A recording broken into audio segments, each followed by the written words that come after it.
So let's go. Oh, that is too funny.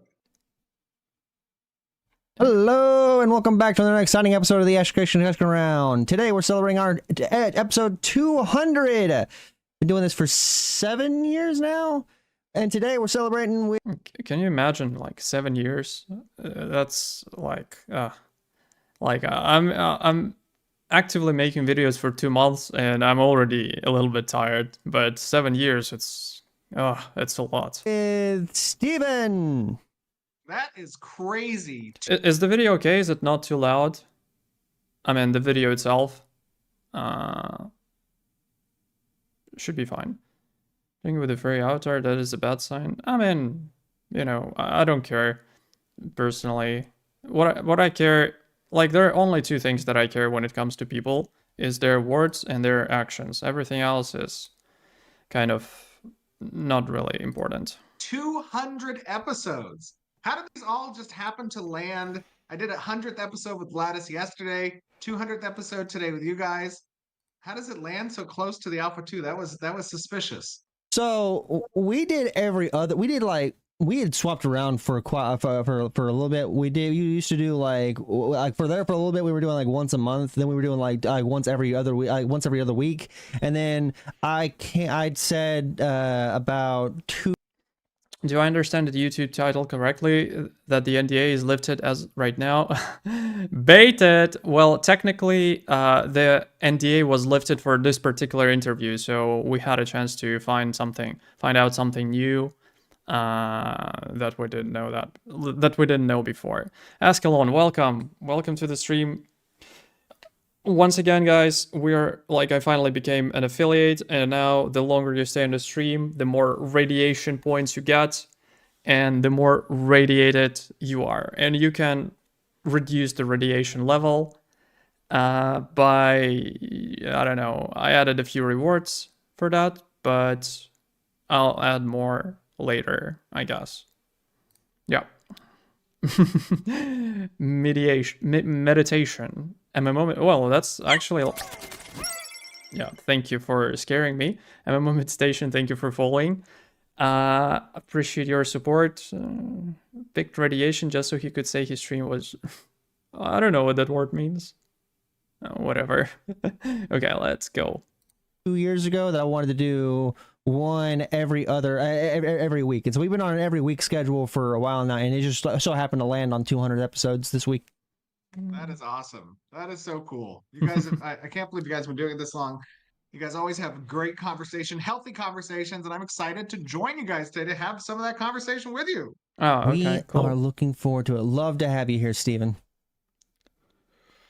So today I'm also joined by DA and Staggerson, and we're not 100% trying to do a Q&A. We're obviously going to ask questions, but today is we're trying to have more of a discussion with Steven. We're going over topics. And Steven, you said something in the pre-show. I don't know if you still want to stand by that. About NDA information. Yeah, I mean, I know that you guys are all a part of Phoenix Initiative on this call, and I know that you're also in. DA only gets a still image. He must be envious of the others. Oh. The pre-alpha 2 Fair testing enough. group. So, you know, I just want to say, if you want to chat about anything as part of that testing, I absolve you of your NDA. You may speak about it, so we can chat about those things here. I'm unleashed, gentlemen. Verbal NDA, to be clear. Verbal NDA. Like, we're not, like, testing might be going on right now, and we might. Who was that? Who was that? C-Tune.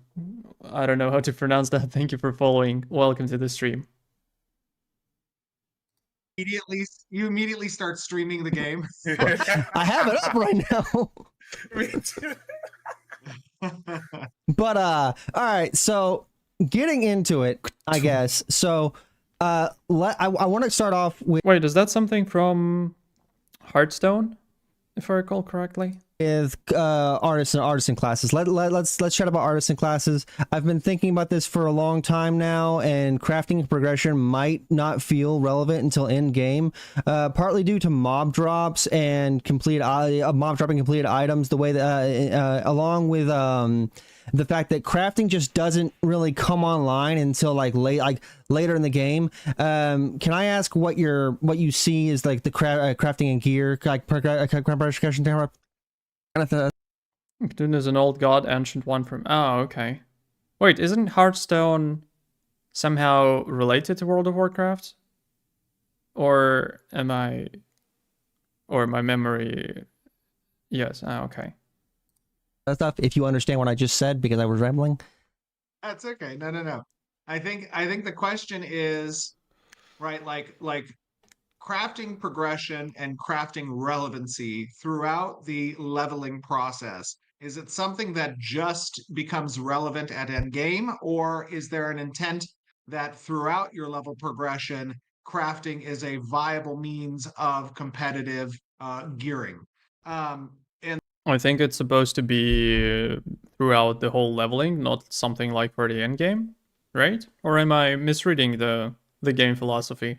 the intent is obviously that crafting is complementary to your leveling experience, right? That at every stage that you gain access to new tiers of available gear, crafting is, if should you choose to engage with that part of the game, is a viable method not only to equip yourself, but to also earn gold by trading with other players for you to perhaps acquire things that you yourself are not capable of obtaining just by yourself. So Yeah. you can go, so just like in the alpha so far, the stations, you can't get the first level of station until no level 3 when you can elect a mayor and stuff like that. That's subject to like how fast you guys want the node to progress and stuff and stuff. But then you have the artisanship, like actually leveling up the different artisan classes. There's a lot of interplay there. There's a lot of interplay between the crafting stations as well, and I love that part of the crafting. Yeah, go for it, mate. Blizzard must pay. Sue them. Yeah, crafting just doesn't seem to come online until much later, and it because of the mob drops, it just seems like you're more rewarded for focusing on leveling rather than and like. And that's perhaps some tuning that needs to happen, right? I mean, obviously. Something tells me that it doesn't matter how much tuning they will actually do in terms of this. That in a game with vertical progression, people will be like rushing the level anyway. Well, I probably would. Like, I most likely will. And Rick, hi, welcome to the chat, buddy. Hello, it's your first message. Don't be shy. Feel free to talk to everyone. Especially during phase 1 and right now prior to phase 1.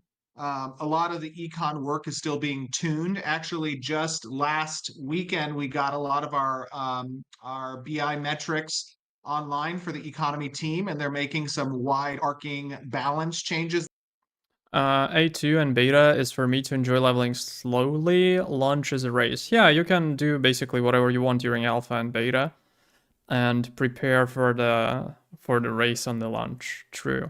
That you probably have seen in our latest patch notes last weekend and this weekend. As they collect those metrics and see what players are doing and where they're engaging with certain artisanship systems, you're going to see some refinement and fine tuning of the artisanship to achieve the artisanship systems to achieve that intent that we have, which is that it is complementary throughout the leveling process. Yeah. And like I said, like I really enjoy the interplay that goes on there. It's just the different station, like having to get the different station. Are the towns safe zones, by the way, like Lineage 2? I think they are discussing now. There'll be PvP suppression zones, like zones with suppressed PvP, basically safe zones. But it has not been finalized yet. And the towns will also have guards, so that they will be able to attack people who are PK. on having to become mayor of the node, having to get level 3 node, having to become mayor of a node, having to get those buildings made, and then processing's a giant bottleneck for that thing. And then for a test there, you guys had it where drops period were very like limiting, and but like it's changed. Getting gold a little bit more forgiving now. It feels more rewarding. Like that was a small change there, where like 1 week it was grind hell, and then the other week it was, oh, I'm grinding and I'm feeling a lot more rewarding for doing things.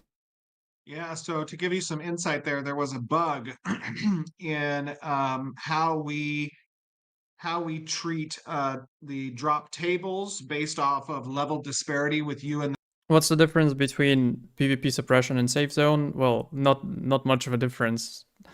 Not that I can think of, to be honest. So I think it's basically the same thing. the target mob. So, you know, obviously if you go Yo, guys, do those radiation points actually work? I mean, do you like accumulate them over time? Is everything fine with them? I was just wondering. Okay, cool. and you kill mobs that are 9 or 10 levels beneath you, we don't want to have you have the same chances of the drops that you would if the mob were closer to your level. And there was a bug with how far we were deprecating those percentage chances, which made it really feel like you weren't getting a lot of drops a couple of weeks ago. Yeah, that's actually a very fair point. And many people, for like, I don't know for what reason, because it makes sense, got mad about it. Like, why would I get this is the Justin. Oh, okay, cool, awesome, thank you. So yeah, Ange, I can't watch today. Oh, unfortunate, but I mean, there's gonna be a recording if you decide to, so don't worry. And wait, what? Oh, Kale, thank you so much. You are the first person ever who subscribed to my channel. Congratulations to you with that honorable title. Congratulations to me with the first Twitch sub. Thank you. Let's go. Appreciate you. So yeah, so some people got mad that, you know, why would I get a lower chance to drop an item for a mob if he's like some levels below me? And I was like, well, isn't it how it's supposed to work? Because if you're killing a mob that is like, I don't know, if you're level 35 and you kill a level, I don't know, 36 mob, you get the normal chance. But if you kill a mob that is level 20, I don't know, 27, right? It's kind of easy, right? It's not that big of a deal. So I'm trying really hard not to say that it was exactly that way in Lineage, but yeah, that's exactly how it works. And it makes perfect sense. I don't know why people were mad about that. But as you said, as you saw in the last Gotta continue week, rating. we adjusted Thank you. that bug, but two, some of the drop tables. So you can expect that, like, when you think about whole item drops right now off of mobs, it's anywhere from like 2 to 4% chance on an individual mob kill that it might drop a completed item. Mhm. But the majority of those cases are going to be basic white, low quality items that get dropped essentially. And you don't. So the question is, what I'm curious, is that basic gear, like that white gear, common gear, is that enough to actually level to level 50? I mean, obviously it's going to be a bit more difficult, but still, is that sufficient? Don't have control over some of the stats that relate to that item. Whereas what crafting provides, and to be clear, like, yes, when artisanship really comes online, it is at the nodes, it is at stage 3. However, there are some initial stations that you can interact with both in Lionhold as a starting area to introduce you to artisanship from a gathering perspective, and there are some outposts outside of Lionhold that you can be sent to interact with as well. So there's some onboarding, some Fatui systems. Iron Man Challenge in Classic WoW, easy. Ah, okay. It's something similar to what I just mentioned, right? But generally, yes, you're right. It comes online really at stage 3 of a node. Now, Yeah. how long does it take to get to stage 3 of a node? That's Mhm. something that is still being being fine-tuned as well. But generally, you can expect that within Actually, I don't know if that's only me, but I enjoy those feelings when you start playing a new MMO or like just start playing on some new server. And I enjoy those first days when you're struggling with gear. You look like a hobo, right? You're not playing with your, best in slot gear. And it's, challenging. And I don't know. I just like all kinds of challenges. So maybe I'm just weird, a day or two of the server opening, there's going to be a stage 3 node somewhere. And then from there, it's going to be through the process of the election of the mayor, of the selection of the building types that you can construct that people get to advance in certain directions. And that's important because the specialization makes nodes relevant to certain groups and irrelevant to other groups. And that specialization is how you determine traffic to the node. So That's why people love fresh WoW server, be classic, season of discovery or expansion lately released. The absolutely same thing happened with the Lineage 2 classic when they launched classic servers. They were extremely hardcore and therefore much more challenging, and it was much more interesting to play. Yeah, everyone says they like the leveling phase the most, so I can't understand people complaining that it is too long in Ashes. I mean, usually it's either people who never played a game with long leveling that feels like engaging, rewarding, and not just boring. And the second category of people is mostly casual players who, for whatever reason, think that if leveling will not be 200 hours but 100 hours, then they will have a chance against, hardcore players, which is definitely not the case. In 2006, I leveled 3-4 months to 16. Wow. Yeah. And people leveled 2-3 years to the level cap in Lineage. And that's not just 2-3 years of playing, it's 2-3 years of playing 8 to 12 hours a day. So, yeah. I think it's important to do, but to the crux of your question, how do we want artisanship to interface with players? We want it to be complementary to the progression of their character, right? So it is a valid choice that they can make early on and start to excel in through gathering and processing these things and acquiring recipes, and then either equipping themselves or selling it to other players.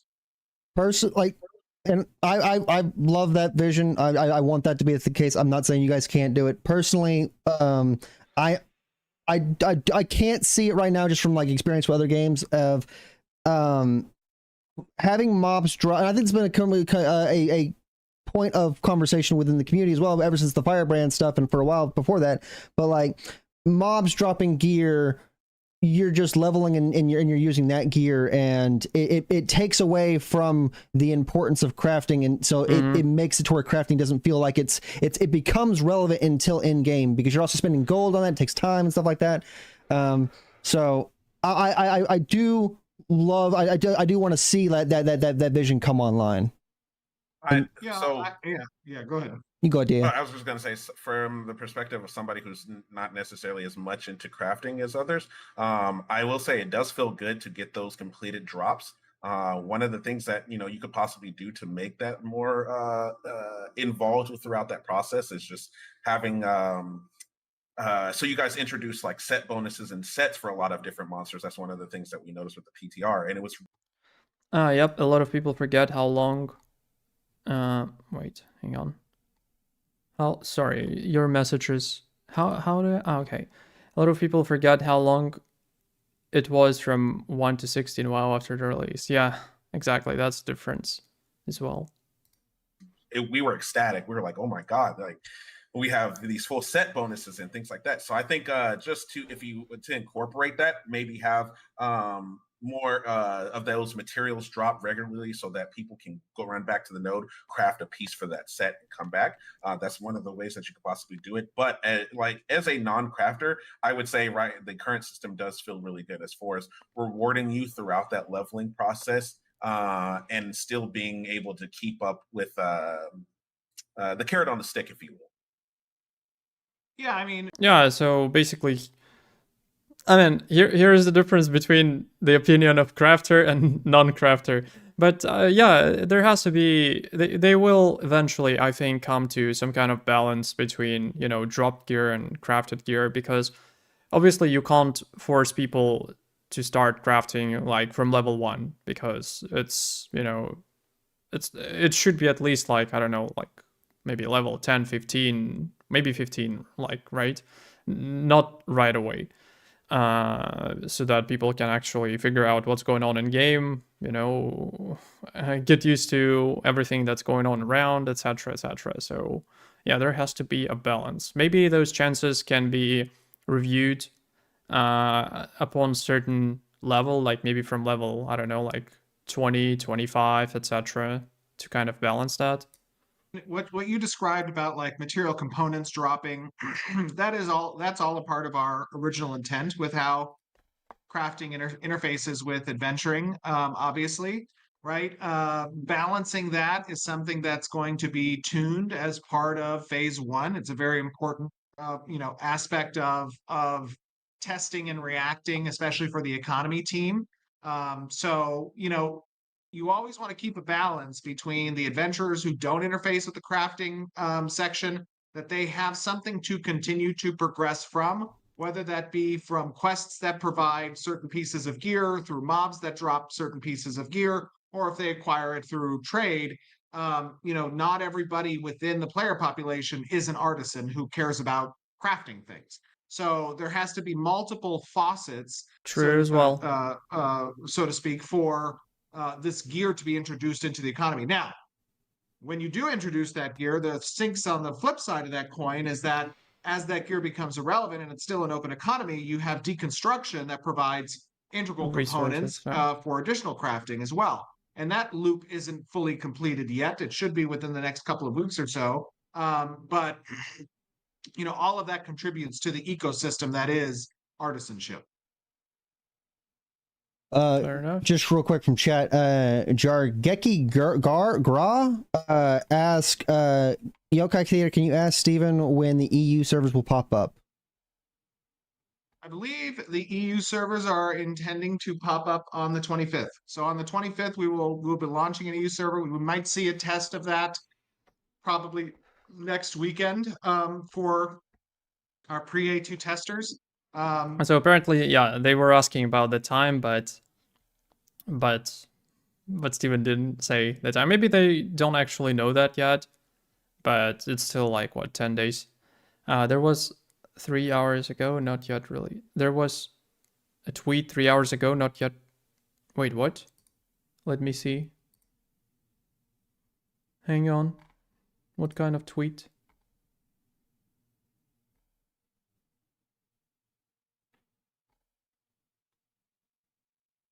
What?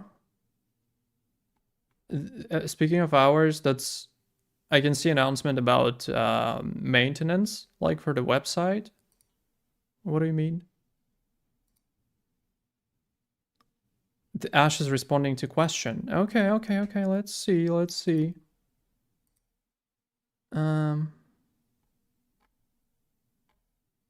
Where is that?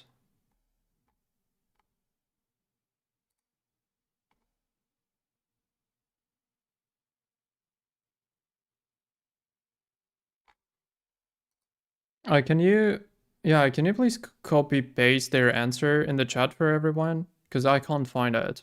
Would really appreciate if you do that. But by the 25th, we will have our EU server up. Okay. Stackerson, do you have anything you wanted to say about the crafting, or No, I think you guys covered it. Okay. Next, like, so I noticed yesterday, Stackerson, I don't know this guy, but he's just chilling. He's just listening. He's like, you guys talk on the background.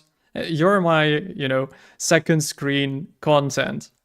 step from Princess Kenny. Princess Kenny brings up a great point with the enemy of the state system no longer being an ashes creation. How can mayors protect their nodes from potential rivals using infrastructure like siege crafting stations, smitheries, and armories to prepare for attacks? It feel pretty frustrating to work to build up a node. Oh, sorry, I'm blocking Stackerson with my webcam, and I can't move it because of the overlay. But I'm sorry, Stackerson.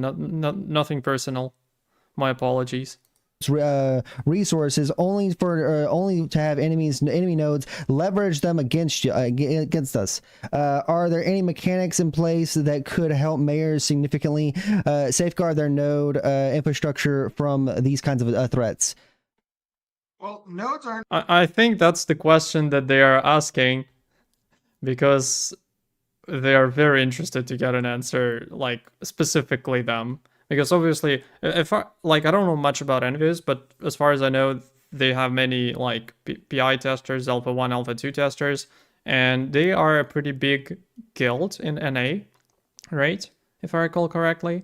And they already have some knowledge about the game, like from those tests. So I guess that's where the question is coming from.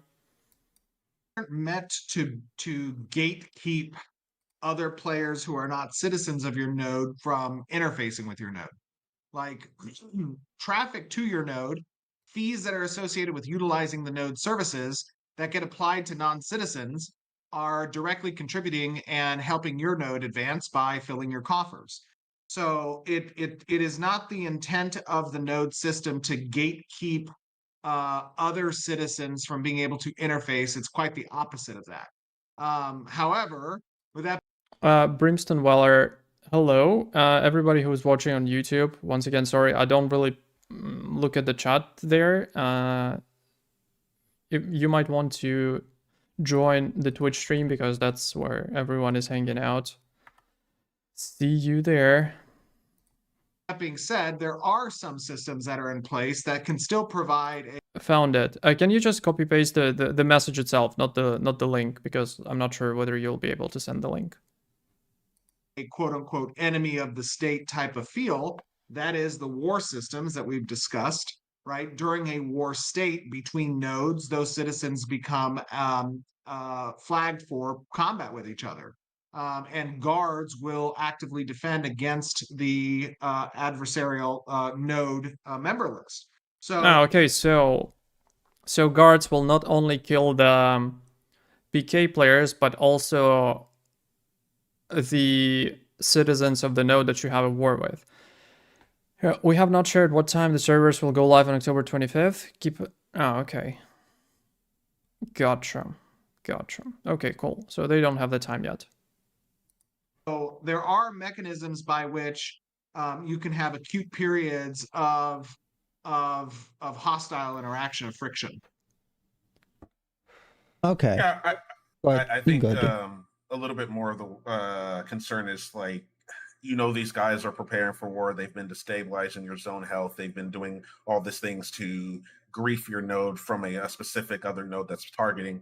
And I would say sometimes as a player, it doesn't feel good that those players can essentially just walk into the node, freely use the artisan systems that we've built up to craft materials needed to go to war against us. I'm sure it doesn't feel good. Yeah. I'm sure you're like, hey, what are you doing here? Get out of here. But that doesn't mean that you get to block them off from the content that your node is providing. There are mechanisms by which you can create friction with those groups of people, whether that be through orchestrated guild wars that get declared and you can try to deny zone access to those individuals through the guild war through the node war system that you can utilize through PKing or flagging those individuals. Like that is something obviously you can do, but we don't want to hard lock or hard cap out those people from utilizing the node services, especially if they're going to pay a premium that is non-citizen fees to do so. Okay. Yeah, kind of fair enough. I guess, because if there is a mechanic like that, I mean, will that be like too OP? I'm trying to think about it, like from different perspectives. But yeah, what Steven said kind of makes sense, because there are other ways to kind of prevent that from happening, but you can't block it like fully. Fair enough. Example of like this is like currently in the alpha there are two different kinds of like examples of this. One, becoming a citizen, you can just make an alt and go to a node and become a citizen and kind of like cheese the election process currently. I'm sure that's not intended. I'm sure that's going to be changed. But currently, you can just make a whole bunch of alts and go in and vote for have your guildies vote for whoever you want, and a single guild could potentially go ahead. Some of those systems are still coming online, right? So what can currently be done is not something that we intend to have be the core loop.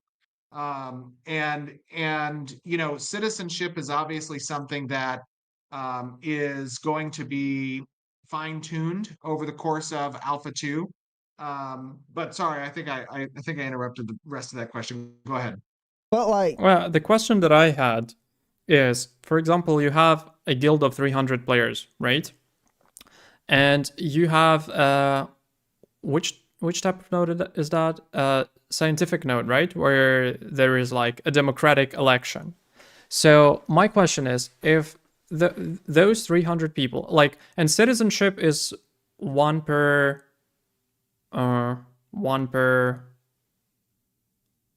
character, right? It's not one per account, if I recall correctly. It's only freeholds that are one per account. So the point that I'm trying to make is, what stops those 300 players, if they want to participate in voting, what stops them from making an alt account, like on a separate account? Yeah, obviously they will pay a $15 subscription, but it's not that big of a deal for many people, especially when something important is at stake, right? So what prevents them from making 300 alts with the same citizenship and just vote for the person that they want to win the elections? Still, it would be nice to know how many EU servers will come online. Will there be only one for whole Europe? No, there will be 3 NA servers and there will be 3 EU servers during the on launch of Alpha 2.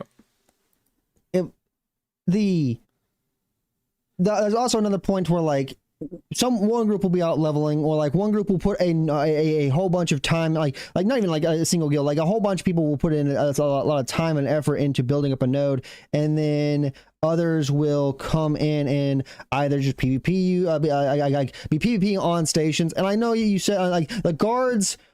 Right now, the guards aren't exactly the most biggest threat in the game.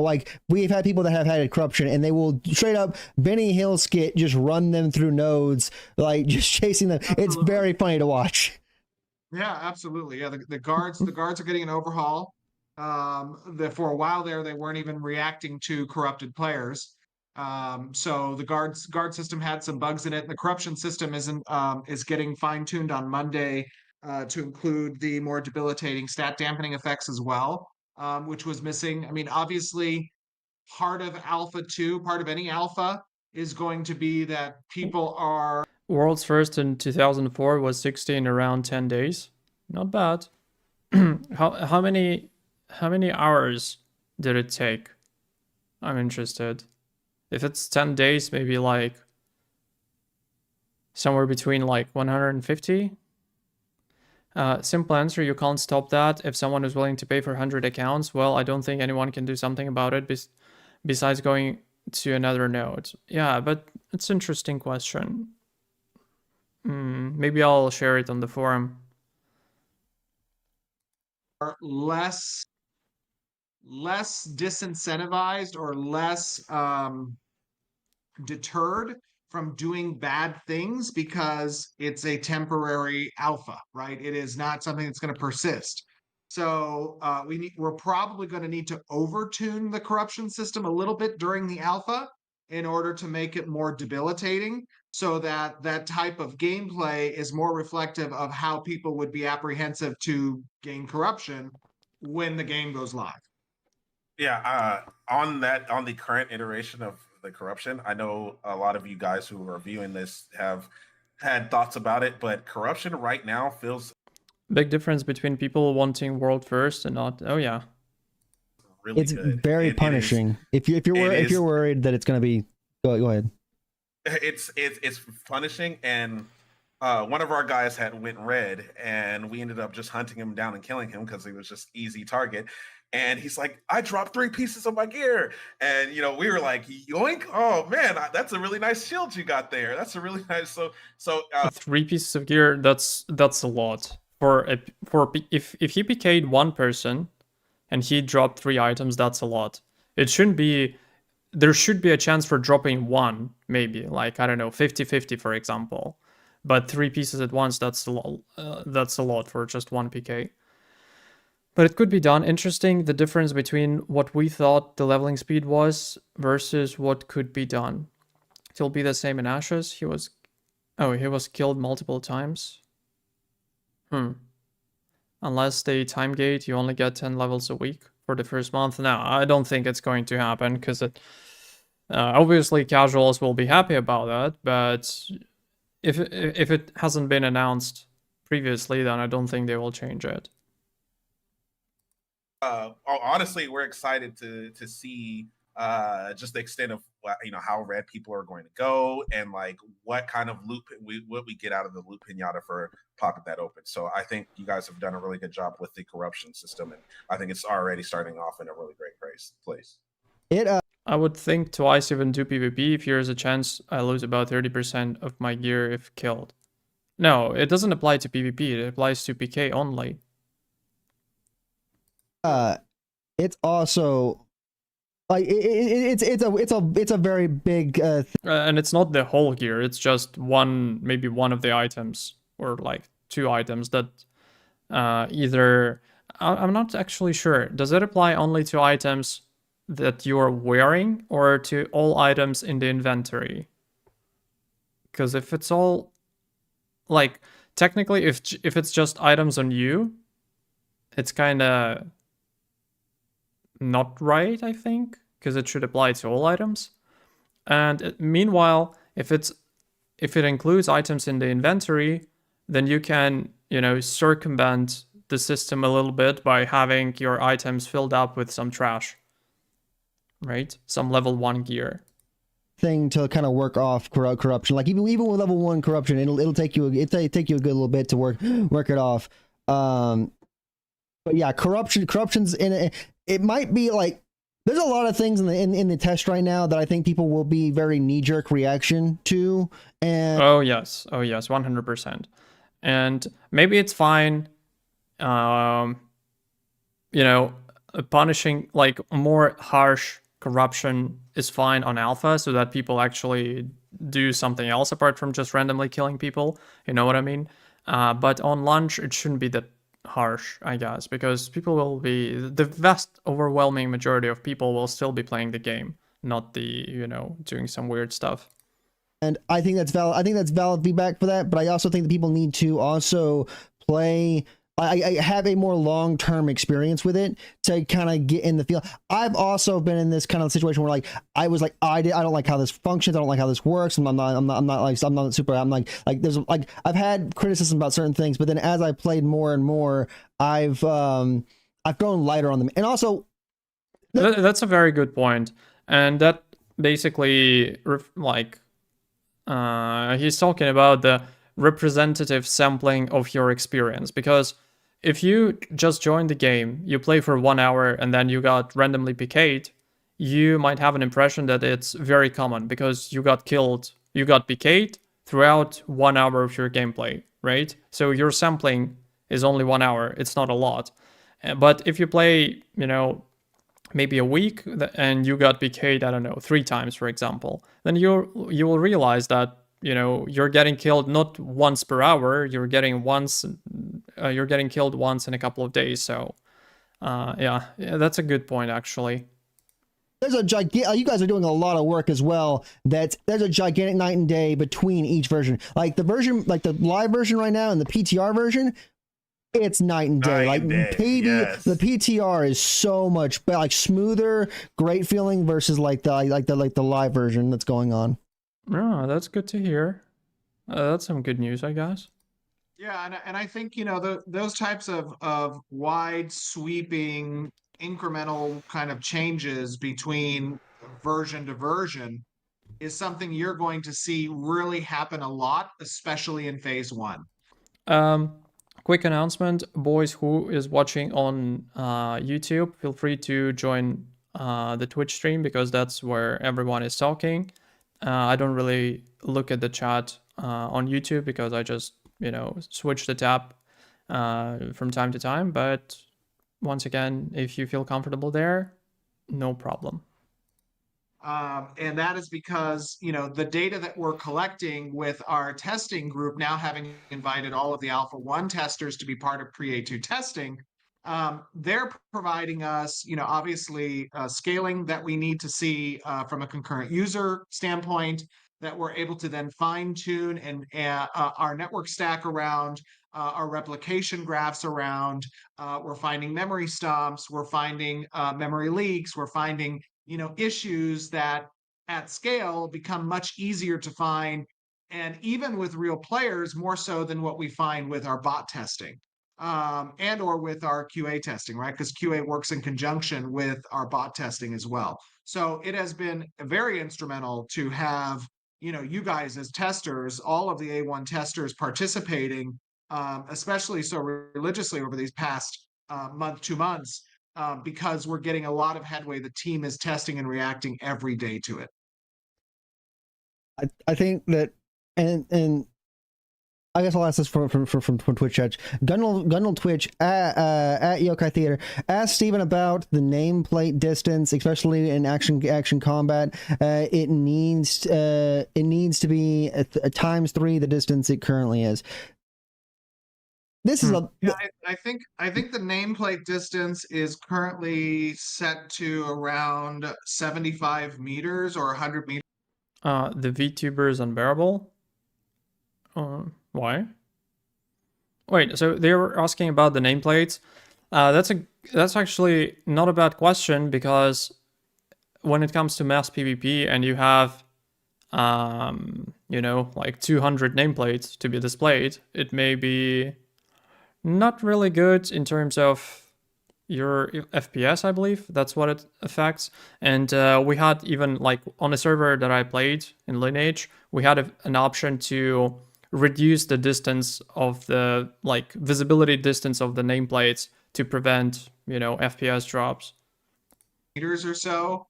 I know that there is some nameplate work that's still outstanding that we won't get to until probably phase 2, and that has to do with how we're rendering the nameplate on the screen space. Right now, you can kind of even see nameplates in between objects that you would normally expect to block line of sight towards nameplates, or in between different actors. That work still has to be done by the graphical engineering side of it. But when we're talking about like targeting systems with the nameplate, I know that UI engineering has been working on over the past week or so some updates to the nameplates. So you could probably expect some targeting updates to come over the course of the next couple of tests. Nice. Oh, okay. So okay. I don't know, Gunnar, you let me know if that was satisfactory to your answer in chat. I think that the death penalty will be a big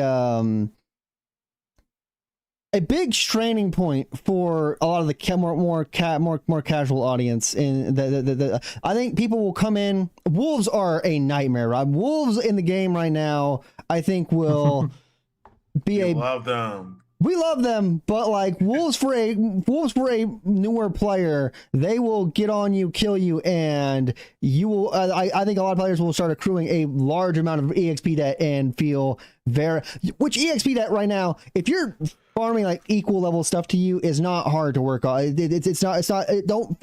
Just don't die over and over and over again. But like, it's not a super punishing thing to me. I in my eyes, I love the idea of the EXP debt. I know it's a point of contention in the community. Like, people are for it, people are against it, but I'm all for it. Like, I'm loving how how the death penalty systems are working right now. So am I. I mean, I think that when we talk about EXP debt, what we're really talking about is failure, essentially, right? Like, if you're dying, you're dying either to NPCs or to players right? There's been some failure that's had. And an individual death isn't going to be debilitating. But as you said, if you continually are running back and you're dying in the same fashion or you're dying repeatedly over and over again in different ways, like you need to stop, collect, rethink, change your approach. And the EXP debt is going to be something that is going to remind you to do that because it can become debilitating. Oh yeah. And again, like that goes back to one of our core tenets as a game, as a philosophy, right? Risk versus reward. In order for risk to feel like true risk, there must be a bite to it. And EXP debt is part of that bite. Yeah, I feel like not many games currently have that XP debt or like XP penalty upon death. And people kind of forgot about it, that it's actually supposed to be that way, because everyone is used now to like having little to no consequences of death. And you can remember what happened in New World, where you just died, you respawn 50 meters away from the fight, and you just run back, and it's just endless PvP, which is kind of, you know, not the best,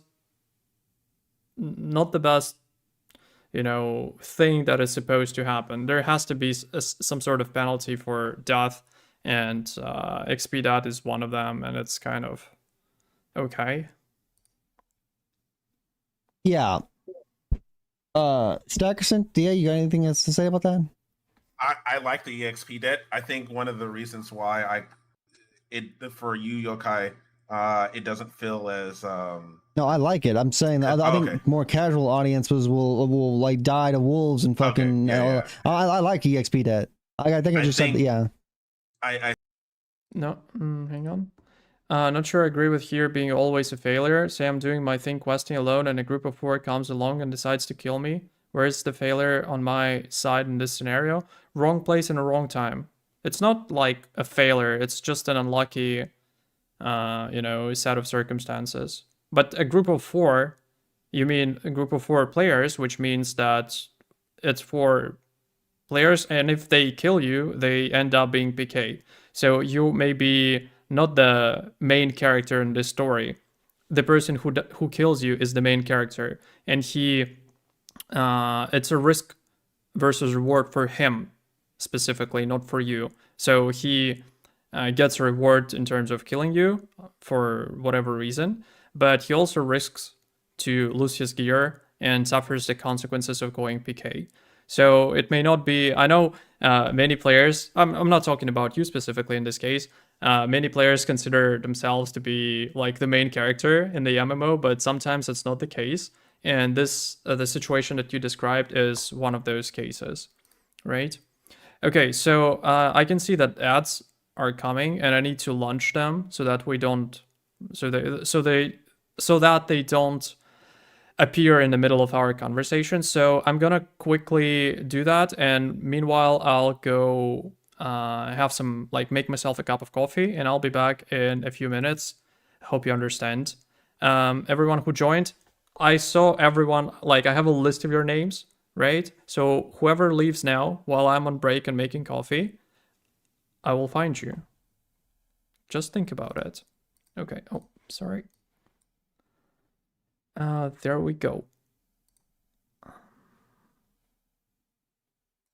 Be right back.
Okay, we are back. All right, so it was approximately 3 minutes.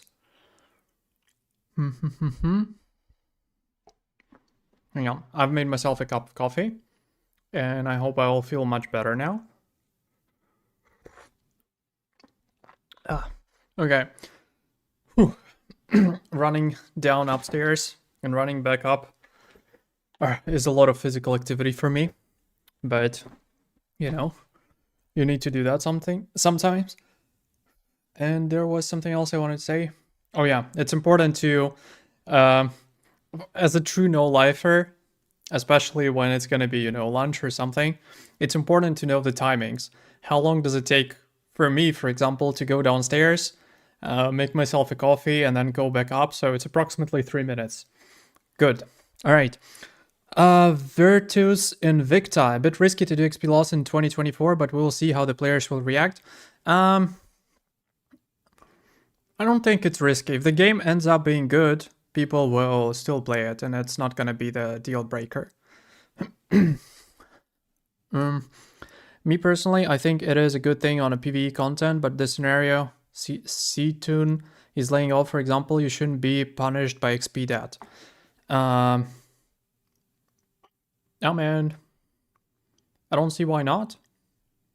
Because it's technically not your fault. But how do you draw a line when it's your fault and not your fault? If you want to reduce the death penalty consequences, like the XP loss, you can flag before dying. And that's how you will make it like that's how you will lose twice less XP. And I see a fucking mosquito. Hang on. Fucker, he's flying here. Only resources, unless you get higher corrupted.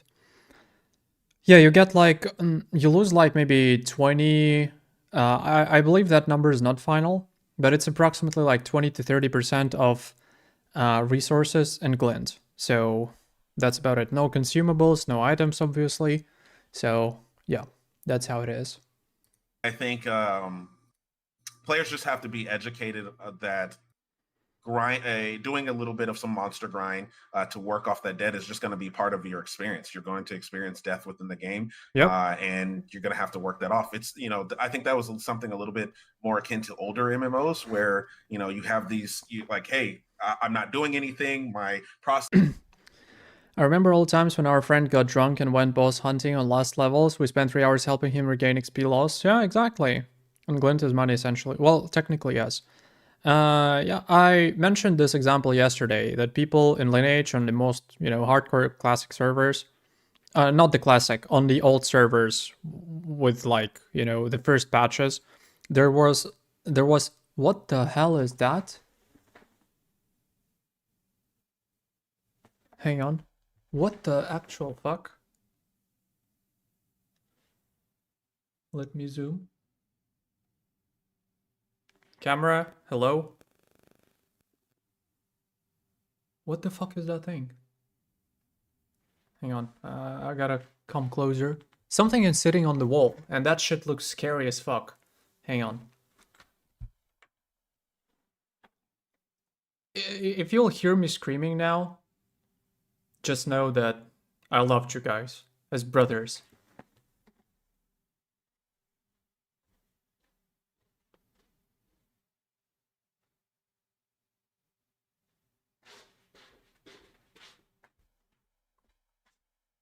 There is some fucking huge insect out there. I have never seen that before.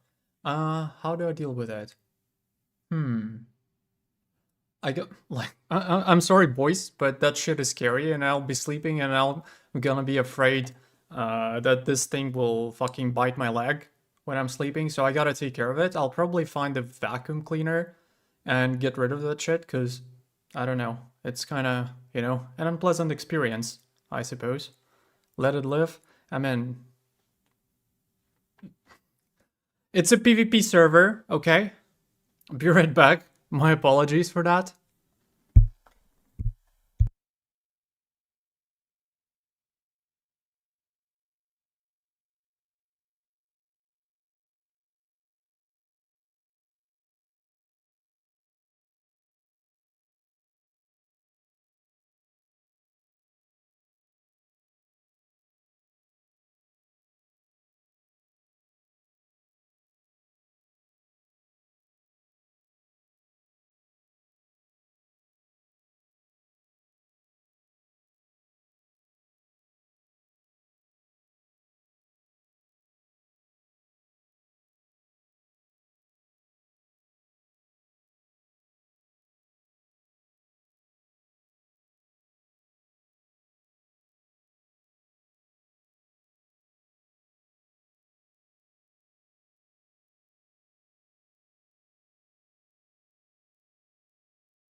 Mission successful, boys. I did some PvE, right? I gained some XP. No loot though. So, yeah, but that shit was huge. I mean, so what you gonna say now, huh? Insect. I am a human being. I am the dominant species on the planet Earth for a reason. Because I can fuck you up. That's it. Yeah, so take a glass and put it really... No, it's fucking scary. Like, I don't know if that thing can bite me or not. And I'm not gonna take my chances. Work on your karma, man. It's lost. I'm PK already. It's beyond repair. Have a neighbor that almost lost his hand due to a spider bite, so I don't blame him. Yeah, so there's we don't really have any, you know, venomous... Wait, poisonous or venomous? Venomous, I think. Venomous, you know, insects or animals like snakes or something like that, right? Like in this area. But I know a girl, she lives like maybe, I don't know, a few hundred meters away from me. She lives in a house. And she sent me a photo, like, look at this shit. So there was a tarantula, right? Is that how you pronounce it? So it digs like a hole in the ground, like a small cave, and lives there.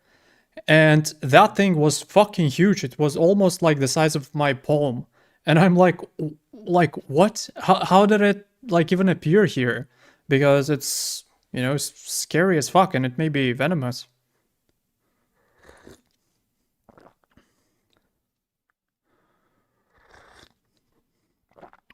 Imagine being squished by a giant because he's scared of you. I mean, just what I said a few minutes ago. Wrong place, wrong time. Whew. Processing is queued up. Let's go grind some mobs to work off some debt. And I've done that in the past, and I think it's a good way to just keep people in the open world doing different things.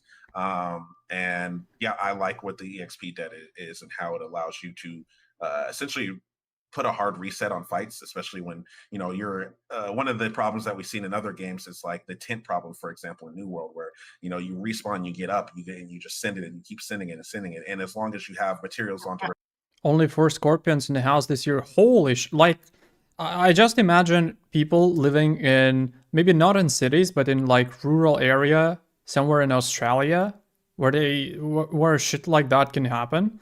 And I'm like, I will never, ever leave there. Because like, as if I didn't have enough threats for my life already, and then I can just die because of some fucking small insect cunt. Like, no. Thank you very much. No. You can offer me to live on a villa, like with, you know, everything, but no thank you.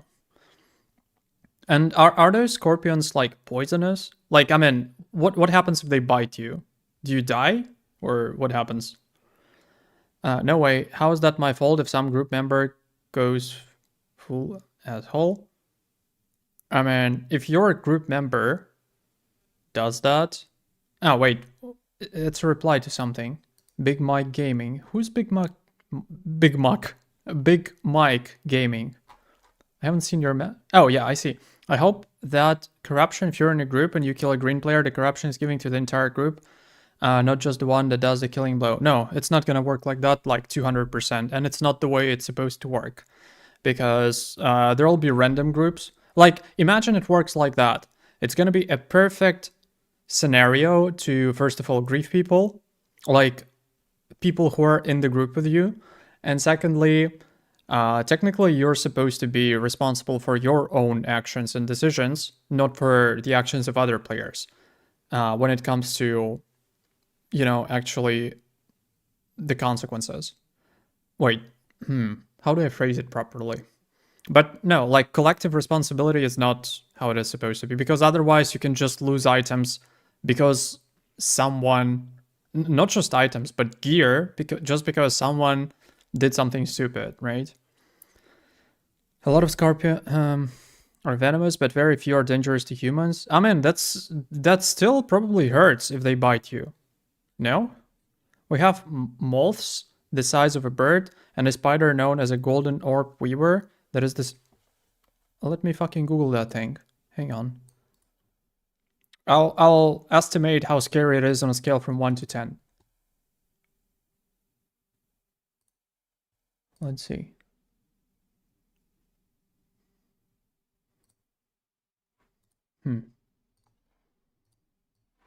This is it, boys. I mean, if it's yellow, then probably it's most definitely venomous. In majority of cases, no. It's totally harmless. I mean, just judging by its look, I'm not sure, to be honest. But maybe I'm wrong. I don't really know much about spiders. Some soreness and pain. Yeah, but fuck soreness and pain. Why do I have to, deal with that? Yeah, and that's the scariest thing, that especially in countries like Thailand, Indonesia, when a snake can literally get inside your house while you're sleeping, right? That's Sendoken. I don't know how to pronounce that, but first message in the chat, welcome. Banana spiders aren't dangerous. Aren't they, though? I watched a Discovery documentary about them, that some spiders may travel in those, banana boxes, and their bite can be lethal. And I seen that people were dying who are harvesting those bananas just because of those banana spiders. No? Because I'm pretty sure that was the case. Maybe just a different species. That's the brown spider, I believe. Maybe. But no, fuck spiders. I mean, they're cool to look at, but I don't want them anywhere around me. Repair that gear. There's no end to it. There's no, we've won the battle. So I really like the part that EXP debt kind of plays into that. Yeah, and I mean, just to be clear, to capitalize on what you just commented there, DA, like at some point, the risk will become so debilitating that there will be a definitive victor, right? Like an engagement that you just described, where you're face rolling and you're constantly responding and running back, and as long as you have the resources, which in a majority of game, those resources are somewhat trivial in order to acquire, so it can be somewhat infinite. They're really. I'm not sure if you don't like spiders, why fuck them though. I mean, that's a rhetorical question, I guess. Is no decisive, hey, I've wiped the floor with your group so many times now that you cannot even oppose us anymore, right? And so I will win this engagement. You will go recoup, pay the debt you need to, and we'll face each other again at a later engagement. Like that is what a system like XP debt, like the respawn debuff provides. And that's a good idea. I mean, compared to what it was like in New World, that's like a 10 out of 10 idea. Maybe it's not the best possible idea. Maybe they will come up with something even better than this, but it's good enough for sure. Fangline, the only thing we learned from this interview is wolves are OP and they are fixing a small memory leak issue. Yeah, wolves are OP. Noted. Yeah, that's gonna be an important thing. That's what I mean. Brazilian wandering banana spider, genus whatever, are among the most venomous spiders on Earth, and its bite can be deadly to humans, especially children. Yeah, probably that's the one that I've seen. And those are sneaky fuckers. It's very easy not to see them, and they're like, boom, done. Apply the poison, like a poison debuff, and you're just like, that's it. Brown recluse is the most dangerous next to the black widow. Tarantulas are nearly harmless to people, but they're not gonna lie, I'll give them that. They look fantastic. They are beautiful, right? But they are what? Okay. They are beautiful, but they're still fucking scary. Though their hairs are weaponized irritants, the most dangerous insects in North America is probably bees and hornets. And some people, I guess. But yeah, bees and hornets. Hornets, wait, is that the right word for it? Hang on. I need to double check to make sure that I remember what a hornet is. Okay, translator. Hornet. Yeah, okay. So is the hornet, correct me if I'm wrong, but I think it's the hornet. So once upon a time, my dad, like, we traveled to a village where my dad's uncle lives, because we wanted to go fishing, you know, enjoy some nature and stuff like that. So I wasn't there, but hornets, yeah. I wasn't there, but there was a hornet flying like near the place where my dad and his uncle were chilling, right? And that hornet was annoying, so they're like try to, you know, hit it. Apparently missed or something. And a hornet looked at them and they're like, "Oh, you're trying to fuck with me, huh? Is that it?" Right? So he flies away. 10 minutes later, he comes back with like a swarm of fucking hornets. And my dad and his uncle, they're like, you know, and they're like fucking getting inside the house and closing all the doors because those fuckers wanted some revenge, you know? And I'm like, wow, that's impressive. Yeah, never wave our ants or try to hit a hornet or a wasp unless you know for a fact that you're going to kill it, like it's gonna be a lethal blow. Yeah, and it's fucking shocking. That small thing is smart enough to remember you, get back, and fuck you up. That's scary.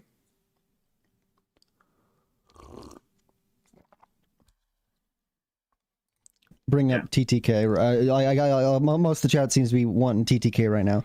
So your damage Currently, ramps. the TTK. What? Yeah. Your damage ramps up a lot with like good gear and stuff like that. Your health does not currently. You're like the TTK in the game.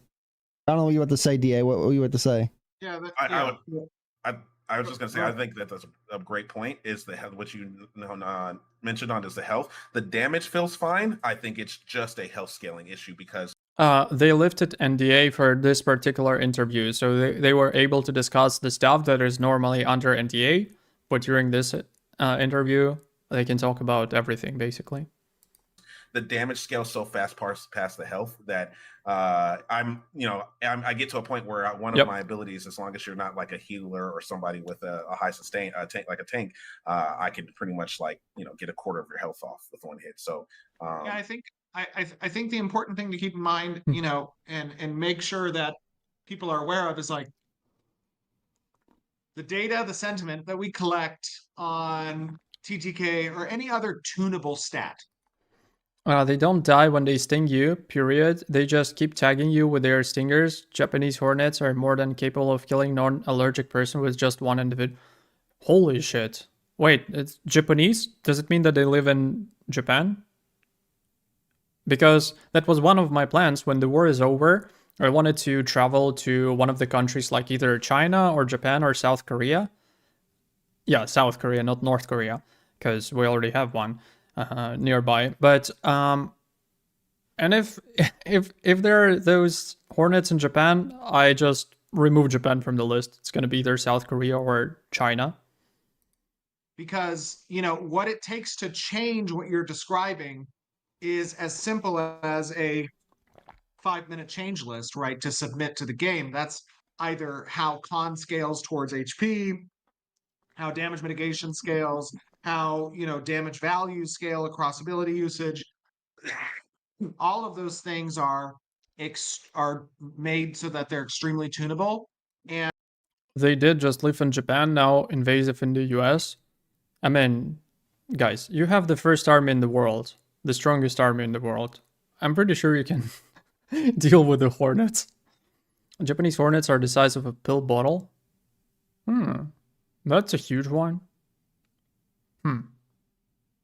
Shoot them. Yes, exactly. And we, over the course of phase 1, phase 2, and phase 3, we're going to be making a lot of balance changes. At first, it'll start broad stroke.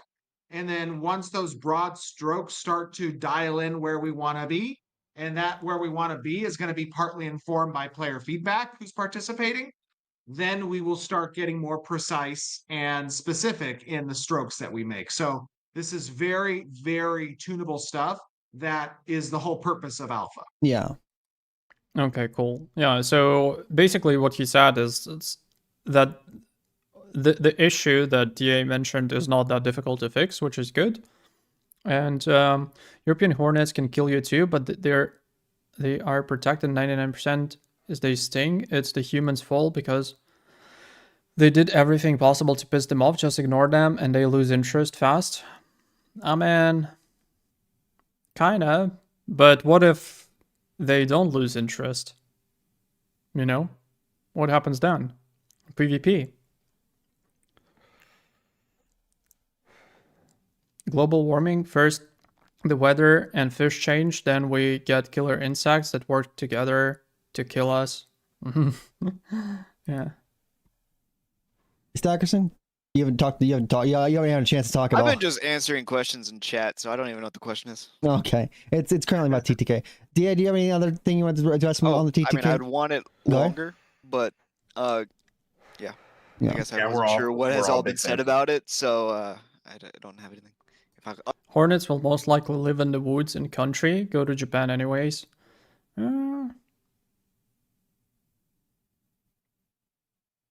Sounds like a plan. Maybe I'll think about it. But yeah, I mean, I'm not really a big fan of traveling in general because, like, when I was younger, I was lucky and I traveled, like, I don't know if that's a lot, but like I visited around like maybe 30 countries, mostly in Europe.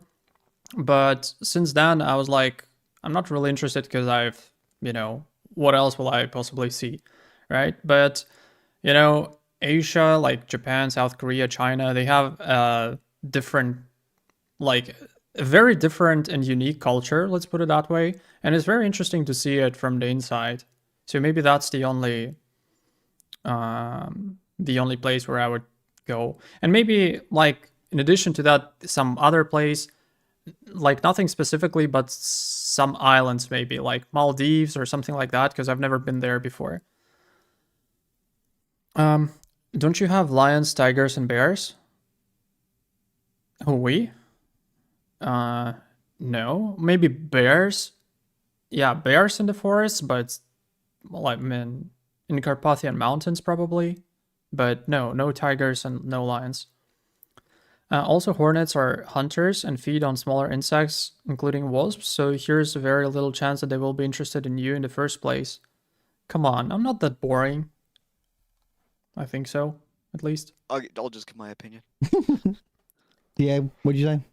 I was just gonna say we're all fans of higher TTK around here. Allows you to kind of it just feels very frustrating when you play those MMOs where it's like, hey, if I didn't get the jump on him first, or if I didn't immediately know that this guy was incoming, he gets the jump on me, I get CC locked, and then I'm blown up.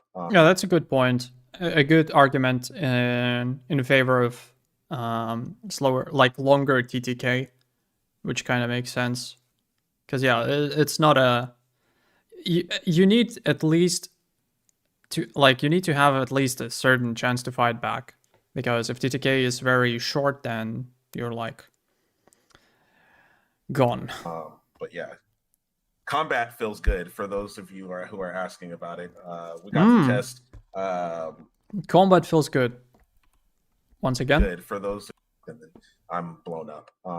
But yeah, combat feels good for those of you who are. That's a music for my ears, because combat, like, it's either one of the most important things or the most important thing, because, like, you can have a 10 out of 10 game, but if combat sucks, rip.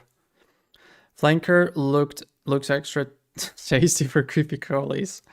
The wasp equivalent to the Japanese hornet is the tarantula hawk. That thing is brutal. Let's look it up. Tarantula hawk. Fucking hell.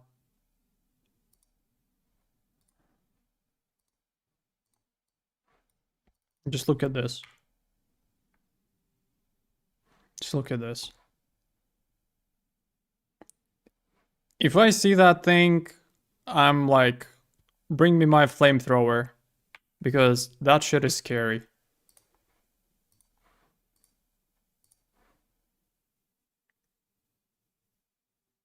I mean, we have them where I live.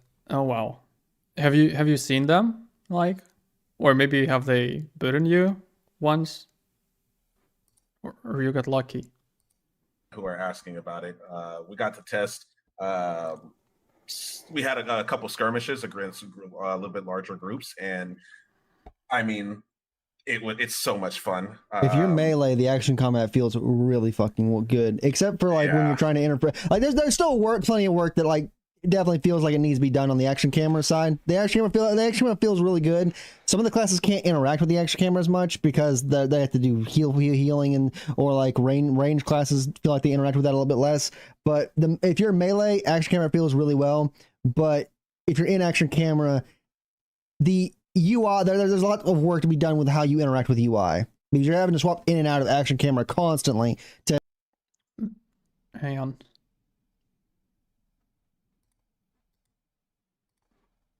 Cow killer ant. This thing. This little fucker. But ants are, yeah, they're like zerging usually. But yeah, they can be, I mean, they don't look like a threat really initially, but if you have a few hundred or 1,000 inside your house, you no longer have a house. Like do UI elements. But so another thing that people want, this is the next question I had on my list anyway. So people wanting to talk about the respawns and stuff like that. Yeah, Hippo is, and a lot of people have, a stereotype from the, cartoons and stuff like that hippos are, just cute, big, fat animals, but those fuckers are deadly. They live further in the desert and hunt tarantulas, as their name implies, so they only come out in the mornings and evenings. Oh, and where is that? Oh, is there a desert somewhere near you? Are you from US or something like that? With the current... Like south of... Oh, south of US, exactly. That's what I thought. El Paso, Texas? Wait, is that... Oh, yeah, I remember El Paso was mentioned in Breaking Bad. Yeah, I know. I know a few cities in Texas. Wait, which cities in Texas do I know? Austin in Texas, Fort Worth in Texas, Dallas in Texas, El Paso. Wasn't there something in El Paso? Yeah. I believe it's very close to the border with Mexico, right? I don't remember the US map because why would I? I don't live in the US, but somehow I know that. Those things can probably survive getting hit by a hammer. I know they're very... I see. Wait, do I know other... Yeah, maybe that's all the cities that I can remember right now. I can spit it. Okay. Distance we've seen from respawn points, I'm a bit concerned about the potential of zombie rushing content, quote unquote zombie rushing content. Sure. That's it's your game. How do you see respawn locations working? Do you see it affecting gameplay? So there was an attunement system that was submitted this last week into our QA branch that's being tested.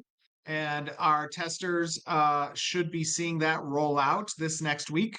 And that attunement system basically will prohibit you from spawning at shrines that you have not visited entered yet within certain proximity of.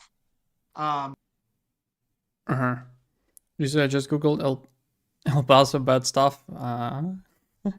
Yeah, you can. So that's always been our long-term intended goals. The system just hadn't been implemented yet. But that's actually also a very good topic for the same. It's kind of similar to what we mentioned before, but it also applies not only to PvP, like that example about New World that I made, when you just fight someone, die, respawn 50 meters away, and like 30 seconds later you're back to the fight. But the same should apply PvE and should be much more serious when it comes to PvE. So when I believe they mention it something like that, they mention something like that further, but it's a good thing because if you are in some, I don't know, dungeon or in Carfin, and there's like, I don't know, 4 different floors, and you go to floor 4, and there's another group, you fight and die, it wouldn't be really cool if you die and respawn on the same floor, or just on the 3rd floor, or just somewhere really close. You need to spawn back at the entrance at least, if not further, so that it takes some time for you to get back there, especially if it's somewhere deep. So yeah. Players will be able to attune to one particular shrine, and they will be prohibited from respawning at shrines that they haven't entered proximity of. This has been very varied testing through the thing. You'll die in one location and you'll respawn at Steel Bloom. You'll respawn like halfway across the map, or all the way back at the beginning part, or Steel Bloom Citadel is apparently the map's favorite place to fucking just plop you. It loves taking us to Steel Bloom. It loves taking us to Steel Bloom. But like some of that does have to do world. If you ever come to the US, just understand that there are states that are bigger than a lot of European countries. Yeah, I know that. The US is what? 2nd or 3rd largest country in the world after Russia. Hang on, let me check that. Hang on. The largest countries in the world. 3rd one, yeah, after Canada. Very close to Canada in terms of sizes.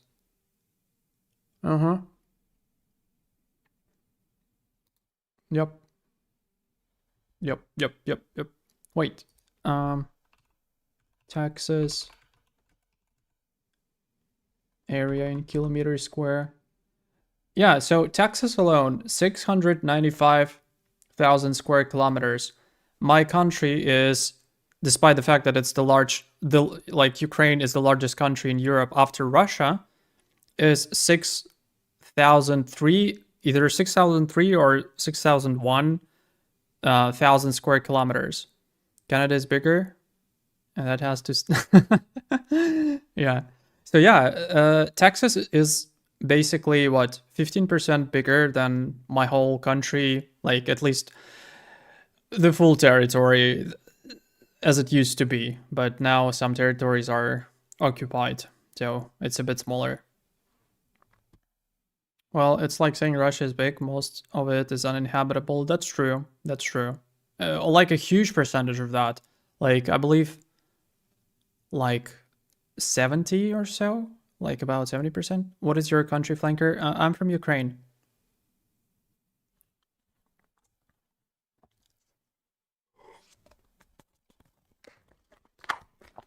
I like disposable cups. This is like an invention of a genius. I don't have to wash the cups, and that feels good. Team with the placement and location and wait, do I have a oh yeah, I have a description. I have about me section and description under the in the Twitch panels.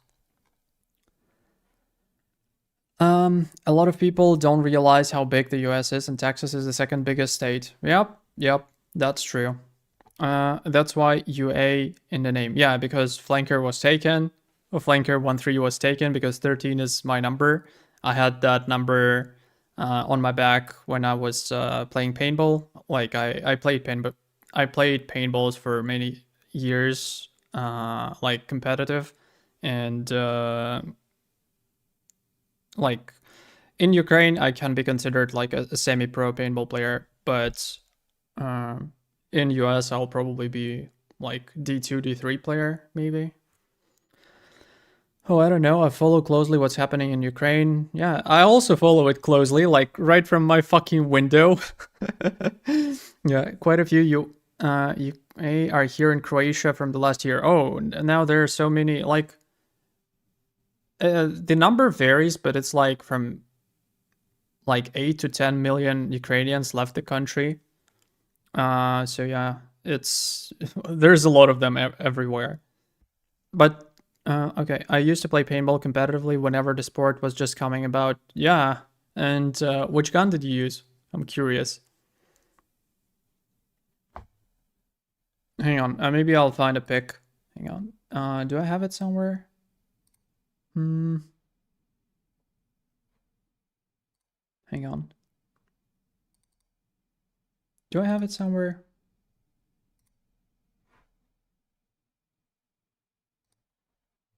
Hang on. I'm gonna show you if I will be able to. Yeah, I found it. Hang on.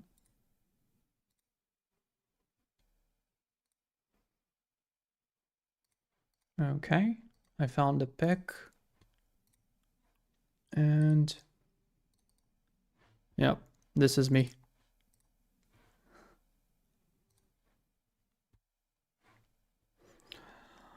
This is me in the good old days, and I hope my enlistment office will not. Was that an angel? No, it's ETEC 5. ETEK 5. It was the first one in the country because Attack 4 was a very popular. Attack 4 is like AK-47, a very standard, reliable gun. But I took the fifth one, the newer version, when it just appeared, and had fun with it. I had an Angel. Yeah, Angel was a good one back in the good old days. So maybe I played even with it like once or twice as a second gun. Someone landed it to me on one of the tournaments. I believe that was it. And prevalence of the respawn points. There was some design discussion about whether or not additional respawn points should be spawned based off of node progression. That's an idea that we're toying with as well. I actually have hang on, I believe it was in my Discord. I have a video, like a quick video from the training. Oh yeah, there it is. Hang on, I'm gonna download it.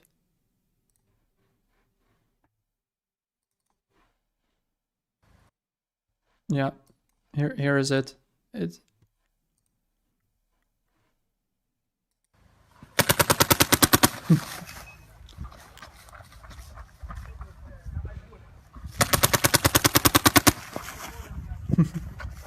ah, good old days.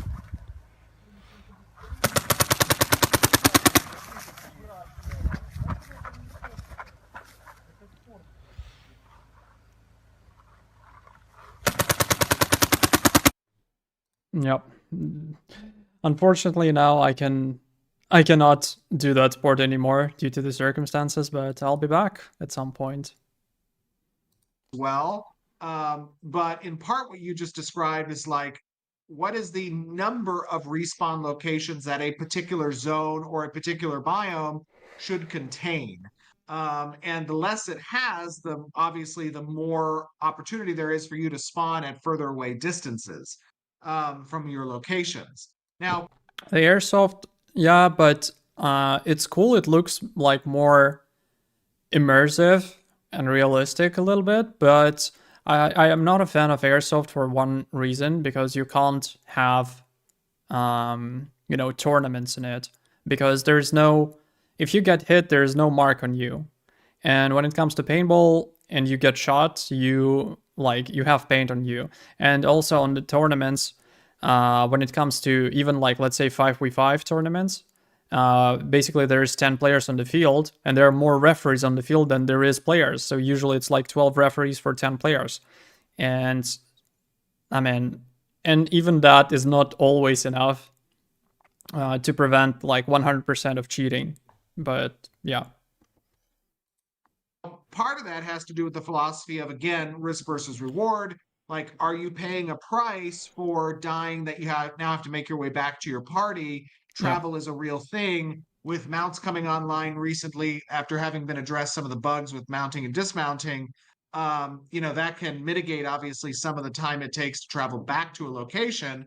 But I will say that the shrine locations, the attunement process, and the respawn proximities are things that all are being tuned as part of this week's update. There have been plenty of also respawn location. I guess I want to try to address this other one real quick. In the newest patch, in the PTR version, you can you're tuning the normal shrines, but you can also choose a home shrine and to respawn at.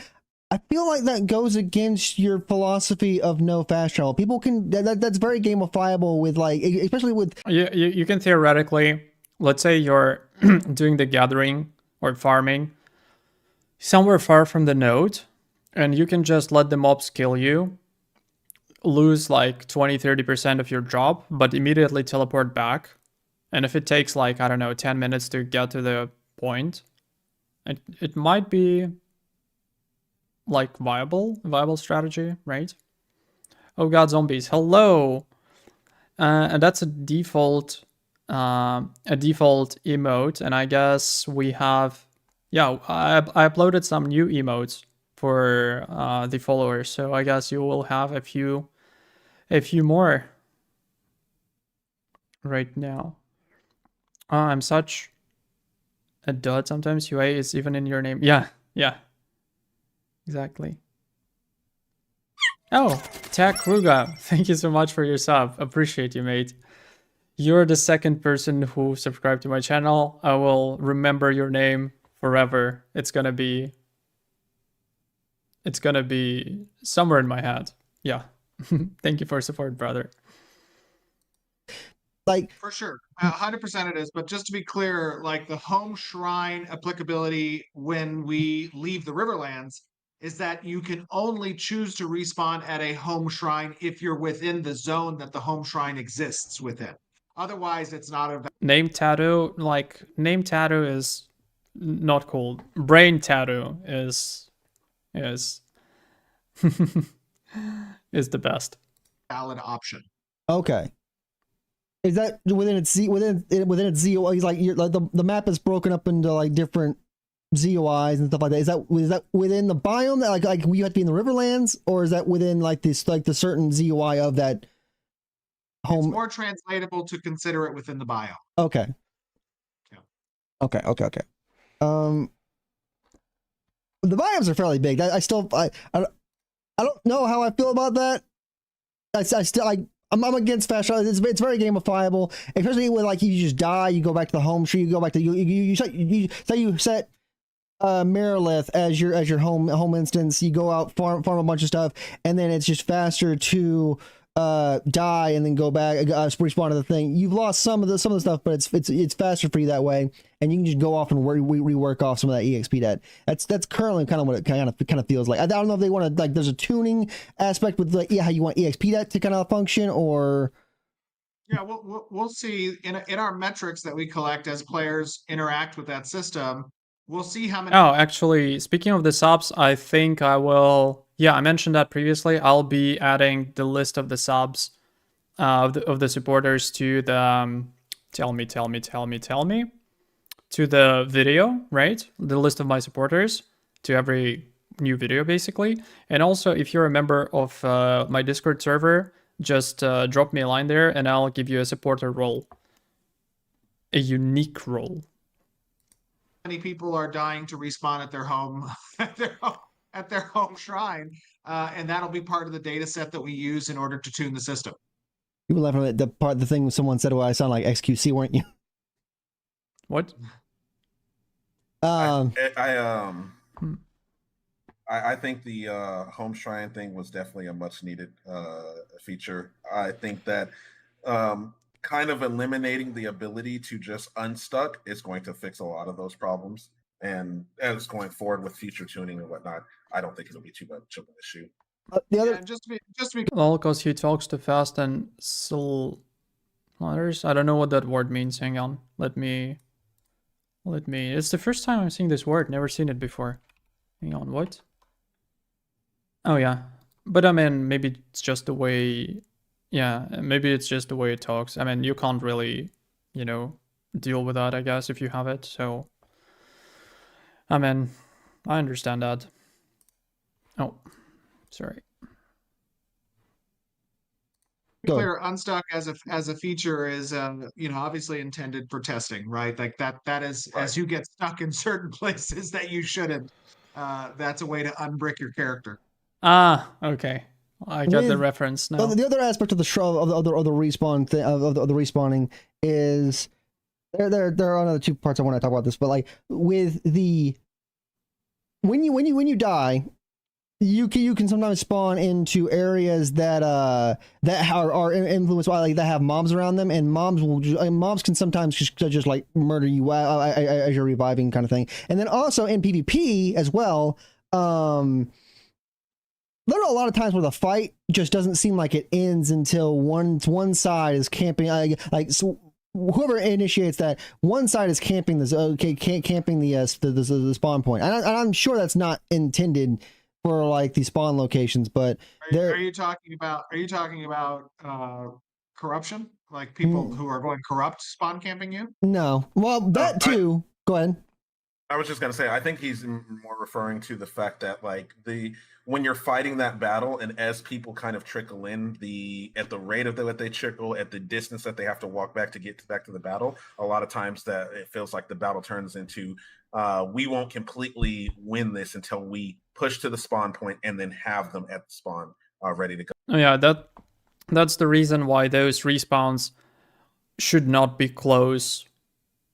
So if you respawn, you need at least a couple of minutes to get back, especially taking into account the fact that you have mounts.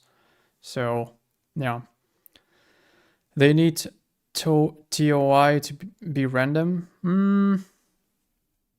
Maybe not random, but maybe like the second closest point or something like that. Not the closest. Maybe if you die once, you respawn at the closest point, but if you die the second time, or if you die with the death penalty, right, it's going to be the second closest point or something like that. I'm pretty sure they are capable of coming up with something smarter than what I just suggested. Can't spawn camp if you don't know where they spawn. True as well. Go. And I think a lot of that is going to be alleviated, Yokai. Just arguably, I think a lot of that's going to alleviate itself when EXP debt is something that threatens players a lot more, especially when there's a lot more persistency on their characters and whatnot. Right. And I think the next biggest thing is just having kind of like an Arcade where those Nui statues where you couldn't attack people by them. I think that's PvP suppression zone.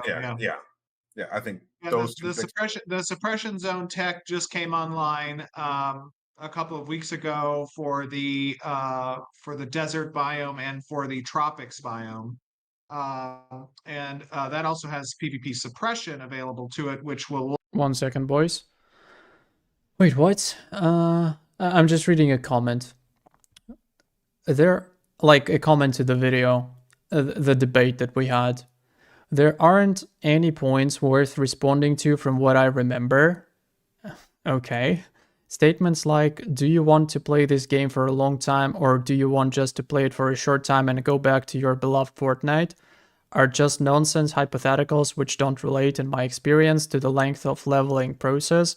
The keyword here is in my experience. Your personal experience is never can be used as a personal and empirical experience can never be used as an argument due to it not being a representative sampling. Then we'll see, but you don't because if I refer to my personal experience, then yes, there's a direct correlation between the leveling time and the player retention and the overall player longevity, like how long does a player plays the game. But it's not only it's not even the reason why I advocate for longer leveling. It's there is statistics that clearly shows that the online on Lineage to Classic servers throughout many years, like 5, 6, 7 years, was basically almost the same. It did not fall. There were some oscillations or fluctuations. I don't know what's the better word for it, but no, it's not the case. And that's the objective statistics, and anybody who ever played Lineage can confirm that low rate servers live much longer than the high rate servers. If you want to make any kind of point that's worth discussing out of that statement, you could compile information and player retention rates to max level, but you don't do that. Well, actually I did on the forum and provided statistics and graphs, but apparently you, my friend, don't even know about that, which is okay. There is no crime in not knowing something. You create a false dichotomy argument of, well, what you want to play for a long time, which leaves no room for further discussion since it's a premise that you invented and which has no basis on observed reality. Okay, yes, all that statistics is just a fake. Trying to be polite and saying no reason instead of no reason words discuss. Okay, let me just quickly reply to this person.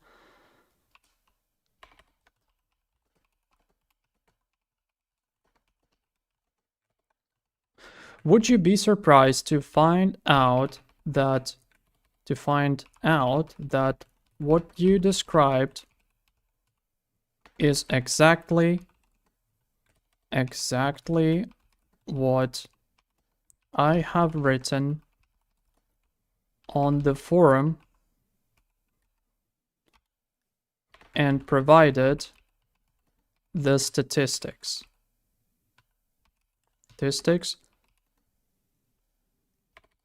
from a credible source to support my point.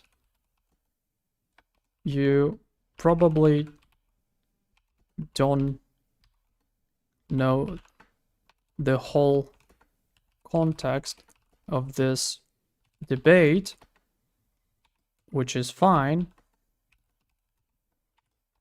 but your assumptions are based on limited information,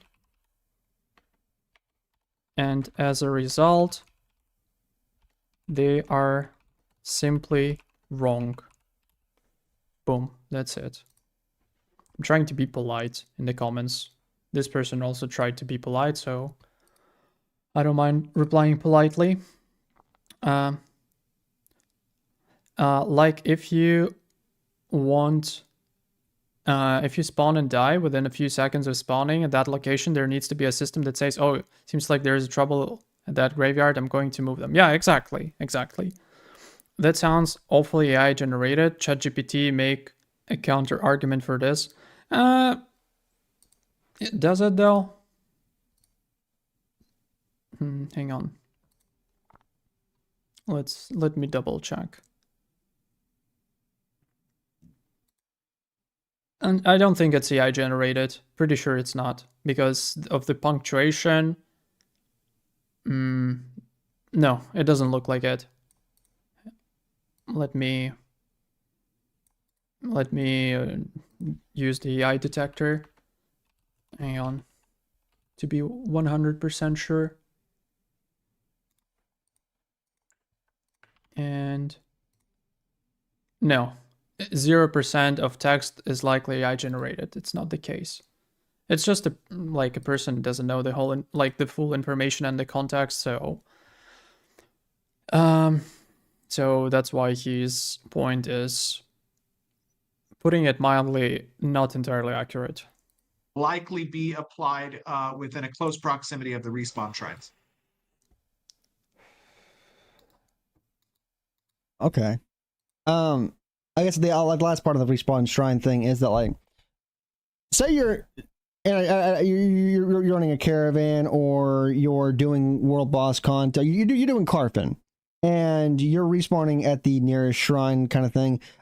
If you're, one of my concerns with that has been that if you're respawning at that at one of those things and you're just rushing in, it doesn't give like, I think people will have like that tunnel vision brain where they'll ignore their EXP dat, and then the winners won't, when the winners of the fight won't feel like they've had a chance to like really revel in the victory. Like they won't have like a chance to like really get away with the like have a chance to like start moving the caravan and stuff like that.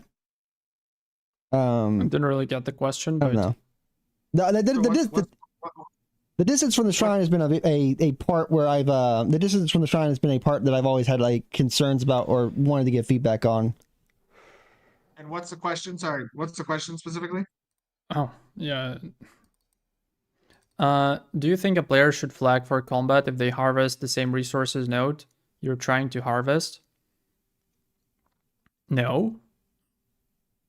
Because flagging applies to PvP and to hitting other players. I feel like going red is too easy, and I would like for it to take a few kills before you're punished. I wouldn't say so. I wouldn't expect that to happen really often. I would love for the first kill to almost be forgivable and say the player comes back and try to get you to kill them again, and to get you to go red, only for them to be flagged for PvP because they came back to...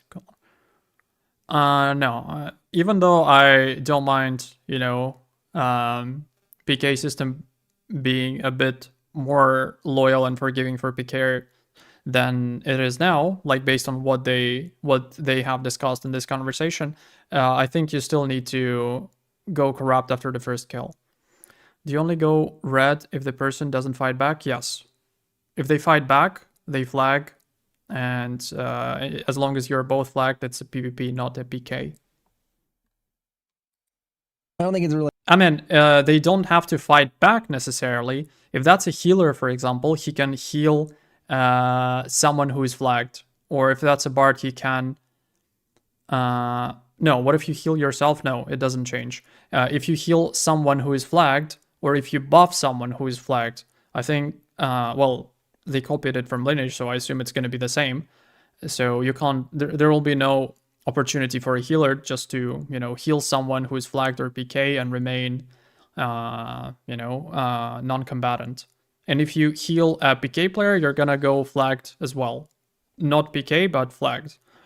Yeah, and also, I think the same will apply. I'm not sure if it's gonna be possible in game, whether you, like, if you're a healer, can you heal the mobs? Because in Lineage it was possible. So if you heal the mob, you also flag.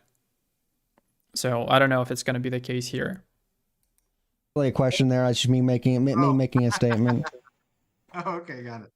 Yeah, I mean, again, like those systems specifically with regards to like respawn shrine. Because there was a few funny stories on the early patches in Lineage. So there was healers had an ability that restores basically a certain percentage of your HP, right? So like 30%, for example. And when there is a guild fighting a world boss, like, I don't know, 100 players, and they need like 3 hours to kill the world boss, right? If enemy healer comes, and he comes close enough to the boss and manages to cast that 30% heal on the boss, guys, you have another hour of farming, So yeah, it got nerfed, obviously, but still it was a funny thing. Yeah.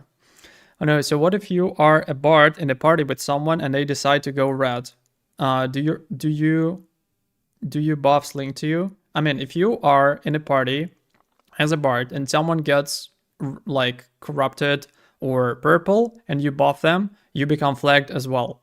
Not red, but purple. The experience debt, the corruption issues, the PvP. Once again, we haven't seen that yet on the showcases, but it's like 99% it's going to work that way. Suppression. Because otherwise it's going to be simply exploitable. And the attunement and distance, like those are all kind of I'm not sure they can go red if you're in a party. No, if someone goes red in a group, you basically only go red if you land the final blow on someone. That's it. No other options. They're tangled, and that's part of the tuning process, right? That's part of us testing and reacting.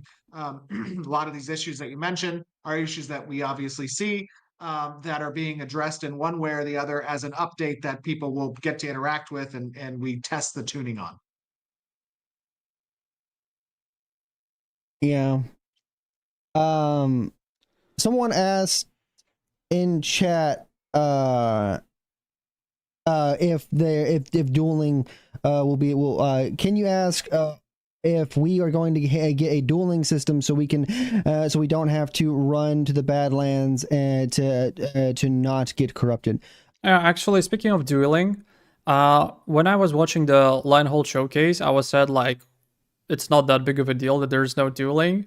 But then I kind of looked it up and I was like, you know what? It's actually kind of important because it's much easier to, you know, test everything, especially taking into account that it's going to be a testing phase, right? Test everything, test builds, test skills. When it comes, like, if dueling is available rather than just, you know, flagging or going to the Lola zones, it makes sense. And I was probably wrong by saying that it's not that important. Some drama from ESO. Pretty sure dueling will come at some point. I mean, it has to. It's a core feature. Yeah, of course it will come. Maybe just not in the phase 1, I think. Not from the launch. A dueling system, I definitely kind of agree. I could definitely see and agree. What the fuck is wrong with my nose?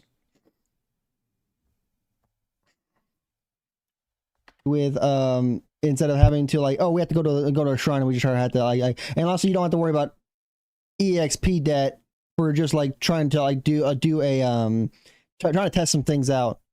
I don't know. We've talked in the past about implementing a dueling system. That's not super high on our priority list right now, right? We don't consider that kind of a core feature, core system. Hey Roka, welcome to the stream. How's it all going? But it is something that we intend to deliver on. Yeah. I just got laughed at for asking about the dueling system question because apparently it was on the ask on the. Yeah, I get why they're saying this, because the goal of Alpha 2 Phase 1 is not combat, is not PvP, is not balance. It's just the stability, the progression, and other default stuff. Everything else will be able. I mean, if dueling will appear in like phase 2 or phase 3, you're still gonna have plenty of times for that, like for, you know, builds and stuff like that. Doing well, how about you? Could be better, could be worse, not complaining. That's my standard reply. No, I also had a very, I heard a very good reply to this question, so I sometimes use it as well. With it, so when somebody asks you like, how are you? I sometimes reply, within one standard deviation from my peculiar little mean. So yeah. BDO has this gathering problem where people would roll a class that literally specializes in life skills like gathering and hand movement skills to get the resources faster. Fighting them was almost never an option because they would never fight back and would just come back and ruin your spot. Yeah, that's something that I actually expect. Because if I'm gonna have alts for specifically for gathering, for example, right? Obviously you need a class with the highest movement speed, preferably. So rogue, I'm pretty sure the rogue will have some utility skills to stay, you know, invisible for the mobs. Well, first of all, stealth, and second one is to basically to avoid the aggressive mobs attacks, basically. So I'm pretty sure rogue may be a really good option for that if you need an alt. But once again, we'll see how it all goes. Official live stream. To go with the respawn location thing, though, another thing from Serendipity and Oh No Step Bro. Oh No Step Bro. Okay. They bring up an interesting topic that I personally am split on. They would like to see other classes have access to revives, perhaps limiting to out of combat scenarios. Another thing that they also bring up is maybe making it a consumable item, similar to how other games do professions like engineering and WoW and stuff like that, to where it's a maybe part of scribing in this instance. What are your thoughts on adding consumable items or broadening access to revives to maybe out of combat stuff like that? I think that there will very likely be a consumable item that can be crafted that will essentially be a resurrection scroll. Oh, I want a interrupted emote that will stop animation players' action, say harvesting, no damage, just an annoyance. I want to make them contest me for a resource node without going corrupt. I mean, if someone is interrupting you, you just kill them, that's it. I mean, in many cases, it's fine. And yeah, you may lose something, like if someone catches you and you die and lose like an item or something like that, or resources. That's not a big deal because it's more of a, you know, especially when it comes to high-level gathering, it's more of a long-term investment, because if you're not doing anything, the people will be like, oh, okay, that's just a competitor. But if you kill them a couple of times and they see you again, they will know that they better not fuck with you. So that's what I preferred to do previously in Lineage, for example. So yeah, that's an option. Resources are supposed to have a really long respawn timer, though farming out a spot in ashes may not even be an issue. Yeah, and also that's also a good factor to prevent bots, is the fact that some of the resources are not static and they may spawn in different places, right? And another one is serving system. So it's kind of cool in my opinion, like a very interesting system. At least the idea of it, because we haven't seen that in action. That will have either very long cast time associated with it and a high... Oh yeah, speaking of this, once again, I think it's going to be very similar. I'm pretty sure that other games had that as well. So for example, in Lineage, they had 2 types of scrolls. An ordinary scroll of resurrection. The casting time was like maybe 10-15 seconds, and it doesn't restore any like experience or anything like that. You just get revived with a little bit of health. And there was also a blessed scroll of resurrection. The casting time was faster, maybe like 4 or 5 seconds, but it also restored your XP like fully. But those were rare and they were kind of expensive. Just arrived, what's going on? Hey man, just chilling, watching the interview from yesterday with Yokai. Yeah, and just reacting to it and talking about literally everything, to be honest, because maybe we only spent half of the time overall to talk about the interview itself, but mostly we were talking about some other stuff. Yeah. Mana consumption use, and it will likely revive the player at extremely low mana and health and not return any experience debt back to the player.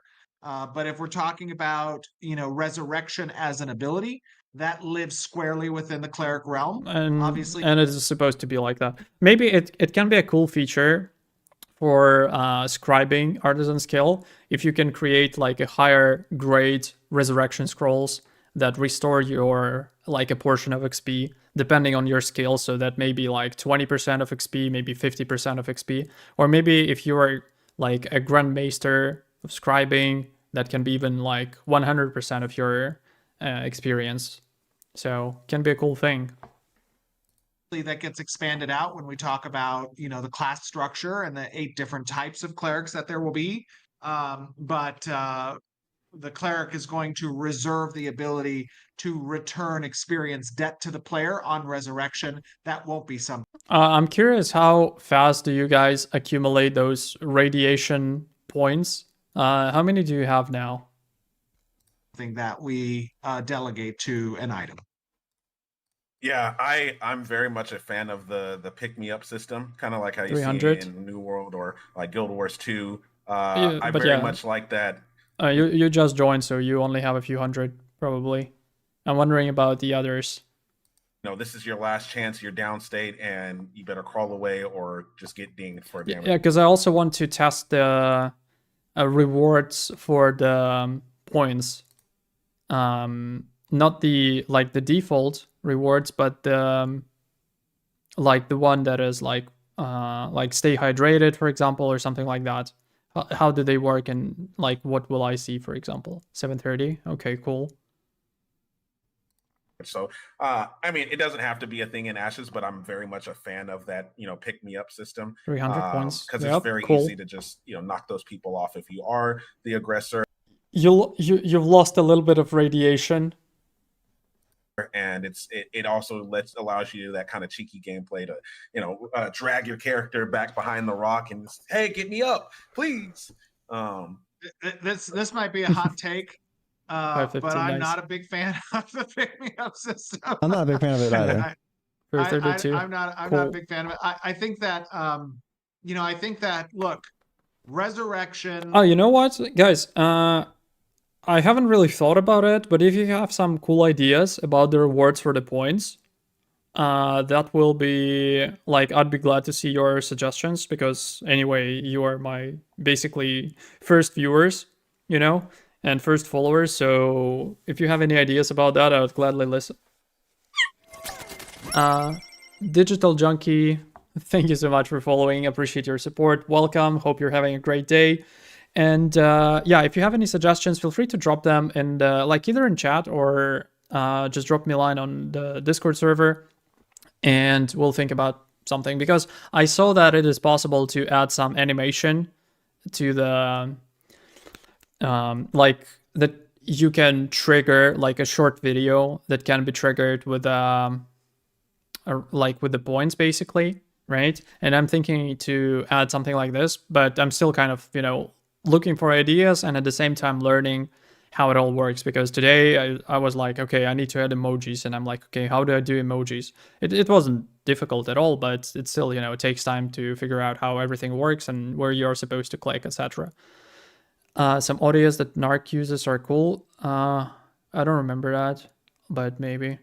It's always fun. Yeah, I've seen that on a different stream of a guy that, you know, for example, if he's like fighting someone and loses the PvP, then someone activates it and the song is playing like Paranaut. Once again, appreciate your support. Thank you for following. Welcome. So yeah, I was saying, so when that guy dies, and then it was like almost every time that someone uses the reward, and the song started playing, like, you know that song, like Dumb Ways to Die, and something like that. Sorry, my singing is terrible, but I think you got the point. Keep up the good work, bot. Thank you. Appreciate your kind words, sir. I will do my best, and I hope I'll be able to do my best when we finally start playing alpha, because I want to have fucking 72 hours marathons. Yeah, that's... I will be your guide in the world of no-lifing games, like no-lifing at its finest with exactly. So, you know, there are people in MMOs who like min-maxing. They're like, you know, builds, characters, damage, etc., stats, right? And I like min-maxing no-lifing games. So if I have like, you know, a 3 minutes break, like everything is scripted. What can I do in those 3 minutes? I can go downstairs, make a coffee, and while the kettle, like the water in kettle is boiling, I have 60 seconds to eat something and then quickly go back. You know, I enjoy those things. That's extremely stupid and sometimes even unhealthy, but fuck this, I just like it. Something which with you shooting your paintball gun. No, I don't have the gun anymore because I'm not playing paintball for several years already. I mean, the war is 2.5 years already, so like you can't play paintball when there's war because people will be mad at you, and rightfully so. Wait, what? Oh, okay. Chat loves to spam the song. Okay. Be safe around trains. Yeah. Don't worry, as AOC content creator for Dunhold, I'll be right there around 70-hour stream as well. Want your coffee ready? Yeah, exactly. Wait, what about the ads? Wait, were there ads that I didn't see? Like 20 minutes ago or so? I forgot to... Oh, sorry.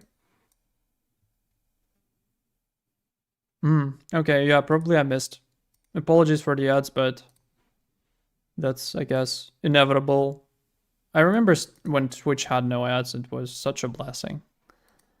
Tactical... Oh yeah, so if you guys have any ideas, feel free to share them, like about the rewards for channel points. Because I'll add, like, if the idea is good, I'll add as many as you want. Resurrection, battle resing, whatever you want to call it. It has an upside and it has a downside. The downside is that you're coming back in a very vulnerable state. You have the ability with ease to lose additional experience debt when you're in that vulnerable resurrected state. And boy, oh boy, you better be careful about utilizing it during an engagement, because not only as a cleric are you a target when you use that long cast, but as a resurrected player, you're not moving positions either. So you're resurrecting on the spot. So your allies better have taken control of the battlefield, or you're going to pierce. You're going to thread that needle delicately. Yeah, exactly. So the battle res, I don't know why people, like many people, were mad about it, but it's a risky thing, and it's also a risk versus reward, because if you like revive someone, or he accepts that revive in a wrong time, then first of all, your cleric loses that skill because there is a cooldown, and I expect it to be like, it's not going to be short, right? Cooldown. And then you also just die again, and you're out of the fight for the next, I don't know, maybe like 30 seconds at least, right? Are you familiar with a game called Tunic? No, never heard about it. And I see you found that siren emoji. Yeah, nice. I remember in a past stream, Steven has mentioned that you will have 5 to 10 minutes stat dampening after being resurrected, so it's not like you are coming back to the fight 100%. Yeah, and it probably has a cumulative effect, right? I don't know if it's the correct way to pronounce it, but yeah. So you're not, and also you will lose the buffs, at least some of them, I believe, or the majority of them if you die, because those buffs will disappear if you die. So you're gonna be both weakened and, you know. Oxalis, appreciate you following. Welcome to the stream. Hope you're having a great day. Thank you very much. Mwah. So I do like that, because it's a very high anxiety moment. Oh yes. Of gameplay, and I think that's fun. But the crawl system, even when I oh my god, man, I tell you what, when I played not in MMOs, but when I played like Gears of War and like downstate or something, I was not a big fan of that. I just wanted to see the head pop. Yeah. I now remember I had a Tipman 98 first, then a Spider Extra. Yeah, it's the default gun for rental players, I believe. Yeah, I also used Tipman to shoot when I was playing for the first time. So basically, how it all started for me, that paintball career, let's put it that way. So at the age of 14, I went to a summer camp, and there were 5 different, types of sports or like activities. So there was hill climbing, horse riding, then diving, then speleology, basically going down into the caves, like exploring them, like going down like 35 meters inside the hole and then exploring the cave. And the 5th one was paintball. So that was the first time I played paintball, and I was like, oh shit, it's fun, right? And then the next year, I came to the same summer camp at the age of 15 already, but I brought friends, and we won that summer camp tournament, like best out of 16 basically. And I'm like, hell yeah, we can win something. So at the age of 17, I asked my parents, and they purchased me all the gear. And at the age of 17, it was the first time when I participated in a tournament already, despite the thing that you can only do that like you're supposed to be at least 18 years old. But if you know a guy who knows a guy, you can arrange everything. So then I played paintball for a couple of years. Then I had a couple of years break, and then at the age of 24, I joined the team. And I believe it was 24 or 25 when I was already playing on the Ukrainian National Championship and Ukrainian National Cup. So yeah, got some medals for that. But yeah, I really hope I will be able to play that again when this is all over. And I really hope that my enlistment office will not will not find out about that and will not find my like information on the, you know, like my information about me as a player, because they're like, oh, flanker, so you know CQB, assault unit, let's go, you know.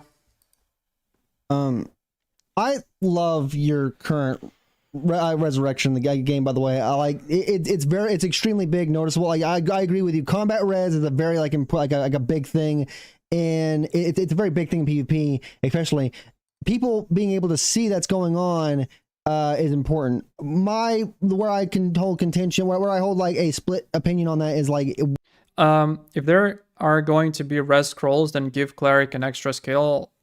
That's a comment from YouTube. Guys, who is watching on YouTube, I recommend you to jump on Twitch, because I see the messages there, but I barely see them here. But no, cleric already has a skill, and his skill is much more powerful.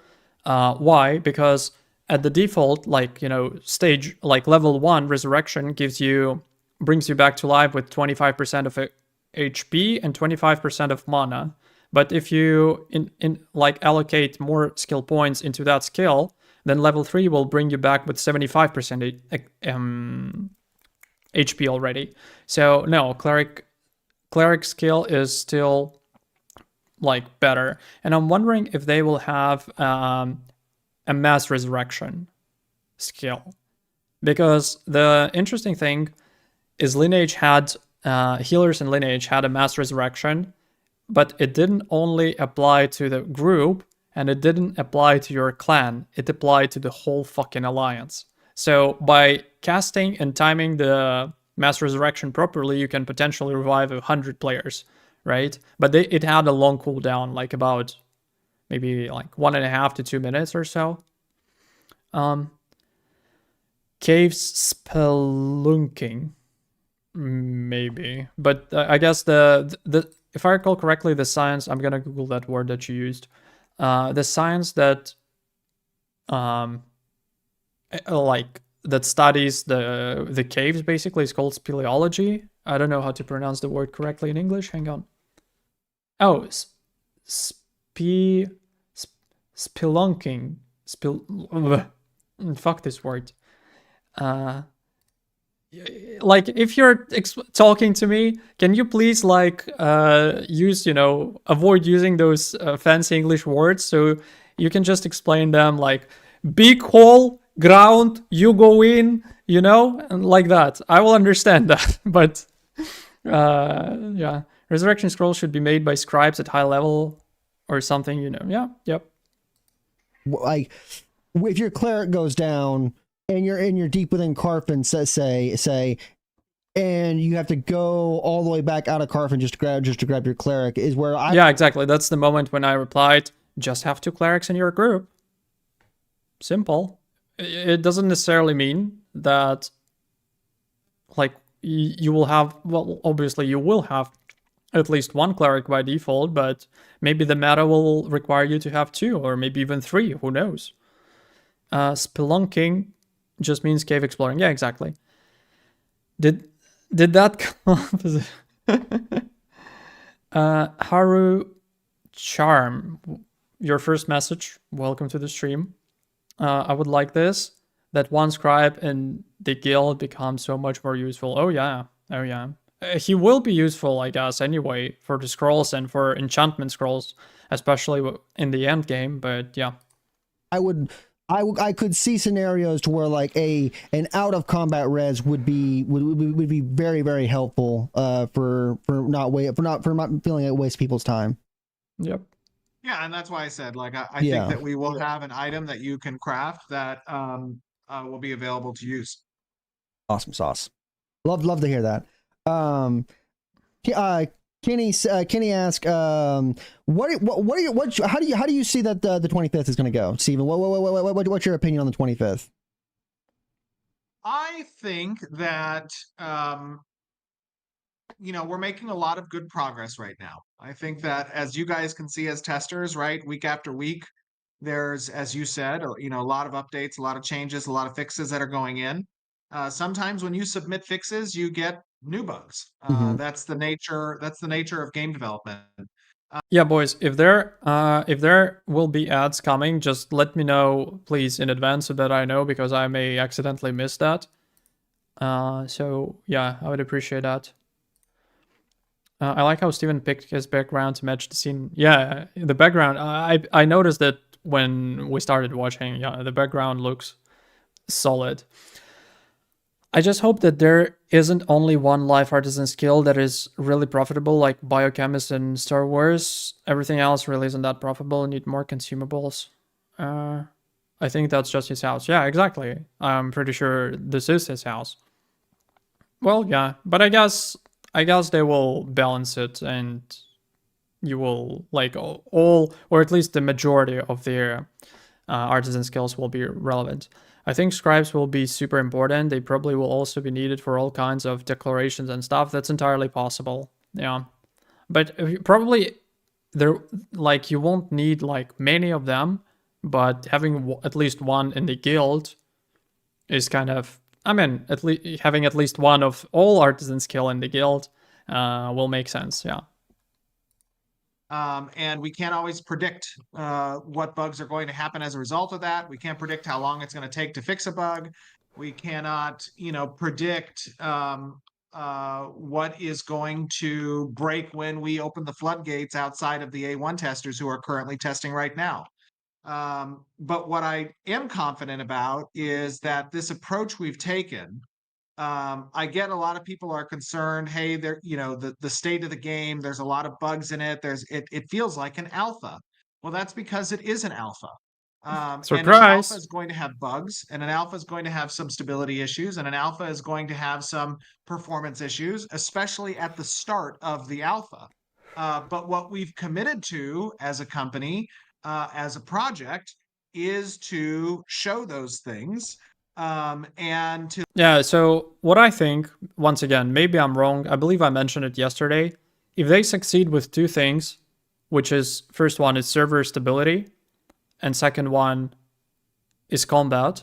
And from what we heard, they mentioned that the combat is kind of good now, like at least better than it used to be, and like should be fine, I guess. If they manage to deal with those two, then everything else is just a matter of time, and it's gonna be fine sooner or later.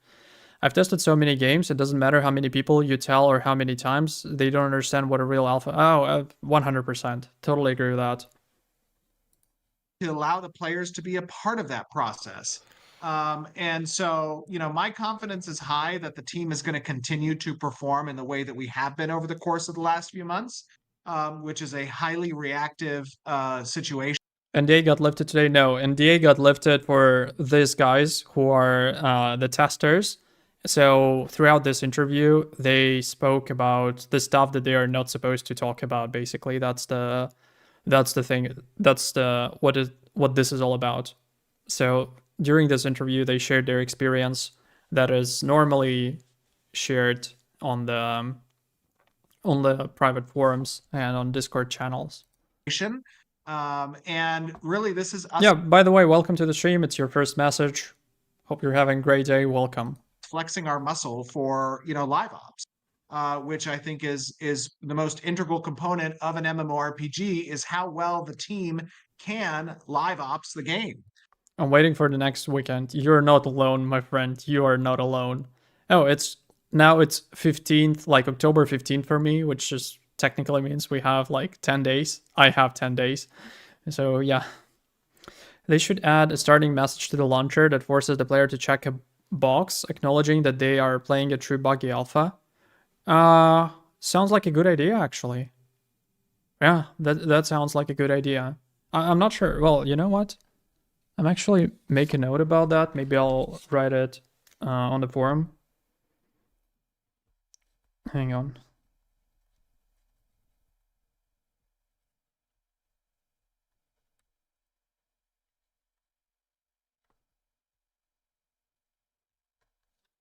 Yeah, so they will skip it. No, like, kind of yes, but it should be just a fucking message on the whole screen with big letters written, like, this is alpha, expect alpha experience, there are bugs, so, report them.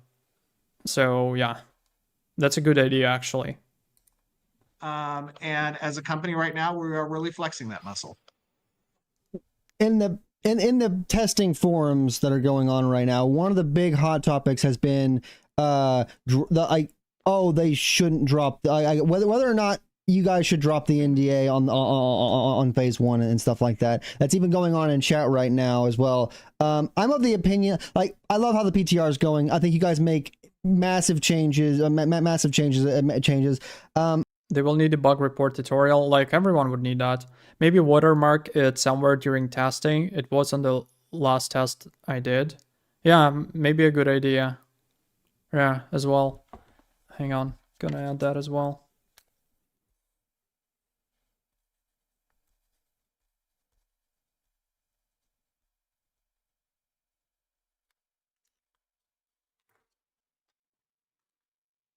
Yeah, it might make sense to like mentioned that this is not early access, this is alpha, and it's a true alpha, not the alpha that you had in other games that used it, you know, for whatever reason.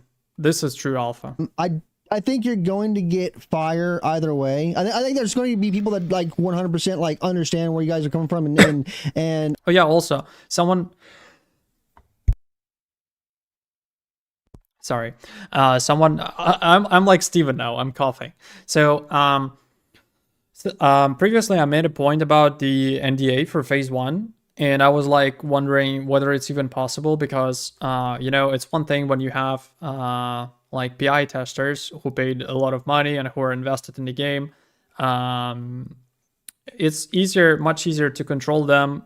First of all, for that reason, and secondly because there's just not that many of them, right? But how would you control like 150,000 people and potentially up to 200,000 people if we take keys into account? Like, because if you just tell them like, hey, it's under NDA, like even if that is like 0.1% of 200,000, that's still what, 200 people to leak the stuff. That's inevitable. But then I also heard another good point that the point of that NDA may not necessarily be to prevent everyone from, you know, sharing info, because like it's inevitable that some people will do, right? But it's not the main issue. The main issue would be that the big streamers like, you know, Asmongold, Trout, and everybody else who streams and there are tens of thousands of people watching them, they may, like, that may be an issue. And I'm like, oh, okay, that's a good counterpoint actually. So yeah, I think I agree with you. To many people, it will get leaked. Yeah, but it's also it's not just about the fact whether it will or will not get leaked. It's also about the number of people that will see that. So if it comes to streamers, there's going to be like tens of thousands of people. So I'm like, well, yeah, that might make sense actually. I understand it's an alpha and stuff like that. I think you're going to get fire either way though. And I'm also the opinion that just pull the band-aid. I don't think keeping the NDA up is really realistic with how many testers you have going on. So pulling the band-aid off and just dropping the NDA is of my opinion the best call you guys could do. I don't know what your thoughts are on like keeping the NDA up or dropping the NDA. Yeah, but still, Asmon may react to that, but it's going to be only Asmon, right? But if you can stream that, it's going to be much more people, right? Yeah, I mean, you know, when we talk about fire, you talk about people giving fire. It's really about, you know, expectations for you know, the broader group of people who are watching Ashes of Creation or who may not be watching Ashes of Creation. But at the same time, you know what? People will whine and scream and complain. So fucking what? Those who know, they know. They will keep playing, they will keep testing, they will keep submitting the bug reports. And at some point, if the game ends up being fine, like nobody would care about that. It's just going to be a page in the testing. So eventually, if everything eventually is going to be fine, then it doesn't matter. It may be annoying for some time, and it's definitely going to be the case. But other than that, it's not a big deal. but are excited to play it and expect a completed game with Alpha 2. And that's not, we have verbally hit that point home as much as we can. Oh yeah. People talk about, well, you set expectations with the monthly development update that is, not a buggy mess, that is not having issues. That's because we're trying to collect feedback on systems in the way that they're intended to exist. And it's going to be a really difficult showcase to collect feedback on for a system if it is having, bug-ridden issues. That would be kind of pointless for us to provide those updates. Makes sense. Right now, people are seeing Alpha 2 in all of its massively multiplayer glory, which introduces a whole host of issues that as a team we're going to churn through as quickly as possible, right? But we need this phase in order to accomplish that work. And so, ultimately keeping the eye on the prize being the end goal of delivering a game that's performant, stable, and fun, right? That requires us to go through this process of the unstable portion of it. Now, we could be like every other company and we could do that process under NDA. That is tried, tested, and true approach. Mm-hmm. And I've always said that the greatest thing, but also the most, and even yesterday I got asked this question by Vladis, what has been the most scary thing about this process? Open development. The most scary thing is also the most rewarding. It's that it is open, right? It's that we are showing the world, hey, this is what an alpha looks like. This is how we're testing and reacting. You get to watch us improve the game day after day, weekend after weekend, until we get to a point where the reception is positive. That's something that people should be promoting, should be saying, hey, yes, this is the right way to do it. And other projects should do it as well. We should be lifting the veil over what it takes to make these games, because in part, by having a voice as a player in that process and having that voice be open, we will get better products overall. Hey, Hale, welcome back. Welcome back. And so I do believe in that message. And, that's why I think some people look and they say, well, you're taking a risk.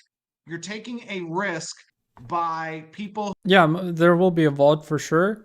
And there will also be a video on YouTube shortly after the stream will be over, because I need to cut the beginning and cut the end part, right? And just leave the middle part, basically. Who are not informed, that are going to see the bugs on day one of the alpha, not come back and take a look at the game when it's day one of the launch. And I don't believe that. I don't think that's true. Okay.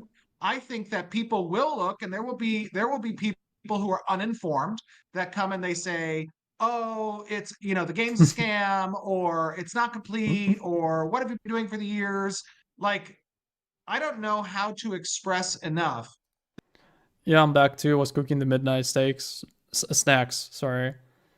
Decent interview so far. I mean, it's interesting because they're talking about something that they normally cannot talk about, which is like NDA stuff, but I mean, yeah, it's worth listening. Absolutely.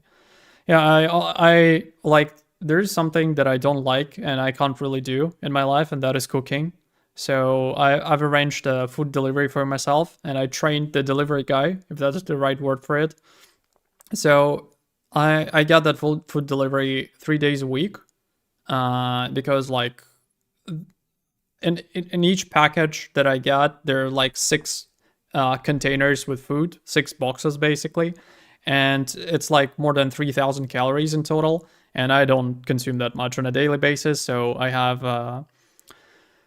I ask them to deliver that 3 times a week. So normally he gets here and he gives a person a call so that the person comes outside and takes that, right? And instead, I told him how to get inside. So he gets into the yard, comes to the door, leaves the like that package near the door, and then he goes away and just sends me a message on like Telegram or on Viber or on WhatsApp, like in a messenger basically. And that's how I know that I can, you know, go there and pick it up, because sometimes I may be sleeping around this time, you know. Most people who will call Alpha 2 a buggy scam have been informed. And I mean, there's going to be plenty of people who don't really follow the game closely, and they might have very different expectations from the expectations that they are supposed to have. The delivery guy led the food in the window. Yeah, exactly. Same. That there are over 200 people who are very passionate about building an MMORPG, that are building this MMORPG, and we are building it for players that we want to be proud of the work that we've done, right? And so our approach to doing that openly is something that is obviously, I believe, unique, but end result will provide a better long-term product. I think what people love hearing is every time you're on one of these things, if you go to and hearing the passion of of how you talk about the game and talk about talk about how you're developing it and stuff like that, talk about the team's passion of stuff like that. I think it feeds into people's hype and excitement for the game, for the project. One of my peak moments, the thing that has been very favorite parts of the testing so far is when the developers come and chat and just chat with the community and stuff. That's been a very a big great part for me personally. We don't have you go ahead. Just to be clear, it's great for you, but it's also really great for the developers. not just because they're getting live active feedback, but also because I bet everyone who calls AOC a buggy mess, scam, or think I2 should be a full game have been told about what to expect, but will pretend they didn't. People hear what they want to hear, and my TikTok account is a perfect example of that. So, if I have a few cuts with Steven talking about the game there, a few videos, and he says oh, this is what we will do to, to fight the bots that may potentially be in the game. And the guys are like, oh, okay, so he said they won't do anything. What? And there's a lot of people like that. And there's yeah. Grills, first message in the chat. I just can't fathom of paying that amount for the alpha test and then paying for the beta test. Usually devs pay professional testers. Feels weird, man. That's one of the comments that I also see very often. The very simple answer to your question is that you don't have to do that. That's the simple answer, a short version of it. The longer answer to your question is, first of all, they are actually paying the testers. They have two QA teams, right? But I used an analogy back yesterday on a previous stream. This analogy was the following. I need to clean my house on a regular basis, from time to time, right? I don't want to do that. So I call a cleaning lady who does that for me and I pay her money. If tomorrow that cleaning lady comes and says, hey, I'm ready to clean your house for free, I'll say, okay. But if the day after tomorrow she comes and says, you know what, I'm going to clean your house and I will pay you as well, $100, I'll be like, all right, okay. The point that I'm trying to make is people who say something like that, the majority of them, meaning no offense, they just don't know why it is what it is and why it works like this, right? But secondly, people are another cleaning, those people act as another cleaning lady who is mad that my cleaning lady comes to my house, cleans it, and pays me, and she says well, I can do it for free. And I'm like, yeah, I know. But sorry, I already have a cleaning lady who cleans my house and pays me for doing that. That's the first thing. Secondly, they can't make Alpha 2 packs or keys cheaper. Why? Because people who bought the packs previously, and that's 150,000 people, Intrepid will get a huge backlash for that, because if those people paid $250 at least, and now access to alpha will be $10 or $50, people will ask, what the fuck? And they will have every right to do so. It just doesn't make sense. And thirdly, they obviously need funds for development. And last but not least, it's also a mitigating factor. It's the way for them to balance the number of testers that they have. Because if you make it, I don't know, $10 or free, there's gonna be a million fucking people. And you will need servers for those people. There's a very high chance that you will get a shit ton of feedback that will not be relevant because, you know, if the game is free, if alpha is free, what's stopping a random person to just log in and see what's going on? And the vast majority of people will be just whining and screaming because they've seen alpha as an early access in other games and they don't know that this is like a real alpha. I even saw people in your TikTok comments complaining that the game won't be pay to win. Yes, exactly. That's going to be in my next video with a cringe TikTok comments compilation. I can only speak for myself, but I'm paying because I would like to contribute towards Steven's Intrepid's vision. Exactly, so am I. So I bought a pack that was $375. Well, first of all, I could afford that, so it's not a big deal. Secondly, I wanted to support the project. And also, last but not least, is you get, you know, subscription time and something else. But I don't really care about something else apart from maybe name reservation. But I didn't even look at the cosmetics, at the skins that were in my pack because I don't care. I just don't care about it. It would bring a wider audience that probably just wanted to play a game. Exactly. Yes, I understand that they need funds, but it's better to openly say that they also mentioned they need more testers. But that's what they said. They said we implemented that server mesh technology or whatever that's called, and they said like it seems that we can accommodate more testers, and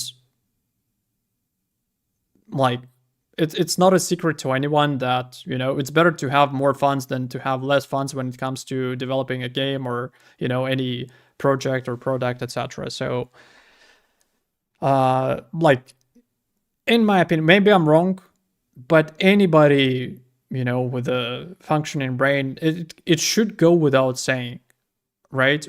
But people pretend that, you know, it's not obvious, but it is. The reason people are in this industry, and this is 9 times out of 10 true for anybody I've ever met that's in this industry. If I go to GDC, if I talk with other, you know, owners of different major publishers and companies that are developers as well, is because they themselves are usually the passionate gamer that wants to play the product they're making.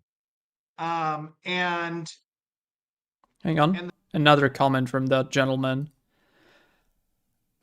Sounds like something you should have included in the video then. I can't fathom why someone would have well-researched points, but instead just go with longer retention while providing no context and just expect the audience to read their minds as to why they have come to that conclusion. By how I wouldn't have spent most of the time arguing over semantics, like what counts as being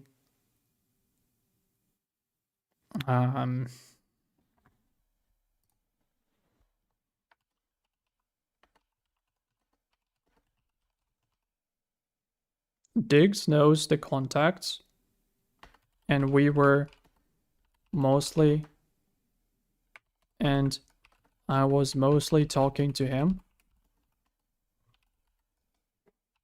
and I am not the host, so I can't.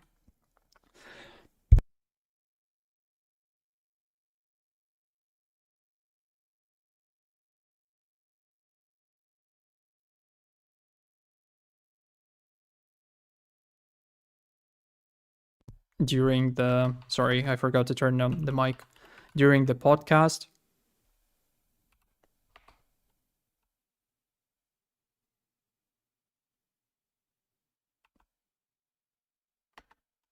And I provided multiple reasons why leveling should be longer, but not all of them, as the time was limited. Those who want to know more can always look it up on the forum. I like when people argue with things, with the points that another side has never actually made, or they rephrase it or reframe it and then get mad about the point that nobody mentioned. So, yeah. Digs again? No, it wasn't the digs. It was just some guy who was replying in the comments under that video. Sorry, 1 second.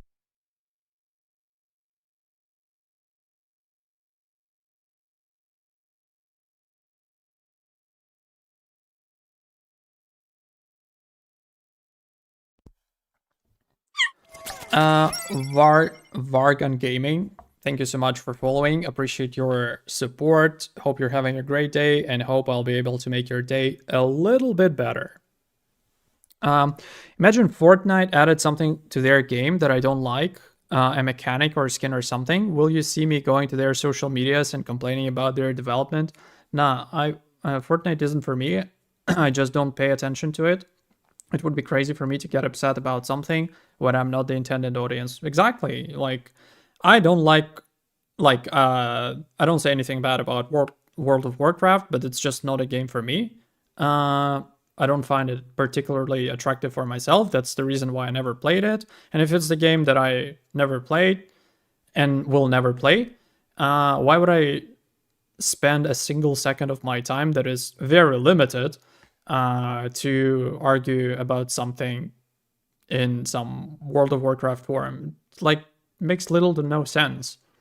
So, and the truth of the matter is that, you know, people work better with encouragement. True. And it is very encouraging to directly interface with your community, to directly see the feedback. What's not encouraging is when, you know, people flame, or people who don't understand or are unengaged or try to look for criticisms that are just above and beyond. The reality of it is, yeah, if someone if someone is, what the fuck is wrong with my voice? Hang on. it's a lot of hard work to build this game. If someone is looking for a reason to be upset, if someone is looking for a reason to get mad, if someone is looking for a reason to be disappointed or offended, in 100% of cases, they will find a reason. It doesn't matter whether that is a valid reason or not. It doesn't matter if it makes sense or not. They will find a way to be disappointed, offended, triggered, or anything else. Period. It's simple as that. Game. And I'm not talking about myself. I'm talking about the team members who are working on the weekends, who are working in the evenings to improve the product. They're doing it for us as players. And I do think as a consumer as well, it's our responsibility to encourage those people to continue to do good work. And exactly. So if you are actually planning to play the game, why would you say something like that? If you want this game to succeed eventually, why would you say it like that? There's a huge difference between a valid criticism and just writing nonsense. And there are people who want this game to fail just for the sole reason. The only reason for that is basically the fact that they will be able to say, oh, I told you that it's a scam, or I told you it will be dead on arrival. And if you think I'm exaggerating, I'm not. I engage with one person in my comment section, basically it's a useless viewer basically, but he keeps bringing the engagement to the video, but by writing more comments, so I don't mind it. And I've checked several videos, I've scanned the comments, and a few his comments popped up. So he's only wait, hang on, I'll even read that to you. Hang on. I have them. Yep,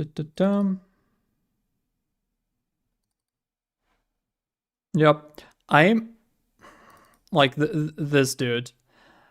I am in the hurry to see all fanboys, YouTubers like Flunker, Nice, James, someone else, Vladus, crying like babies when they will realize that this game was a scam since the beginning, and seeing them disappear in Abyss, the first one. I'm in a hurry to watch this game crashes and dies in the blink of an eye, and these people spend their time, like, it's not just one comment. They keep spamming that repeatedly. Oh, commercial started. Oh, 1 sec. Okay, boys, I'll use this time to quickly go to the next room to visit a place that even kings visit on their feet, right? Basically, I guess you know what I'm talking about. Be right back, boys. Just 1 second.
Okay, I guess the break is supposed to be over. Is it over?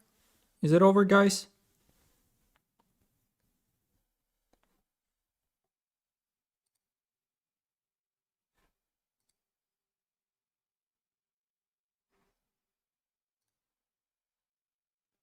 Okay, cool. It's actually not that bad if we time it properly.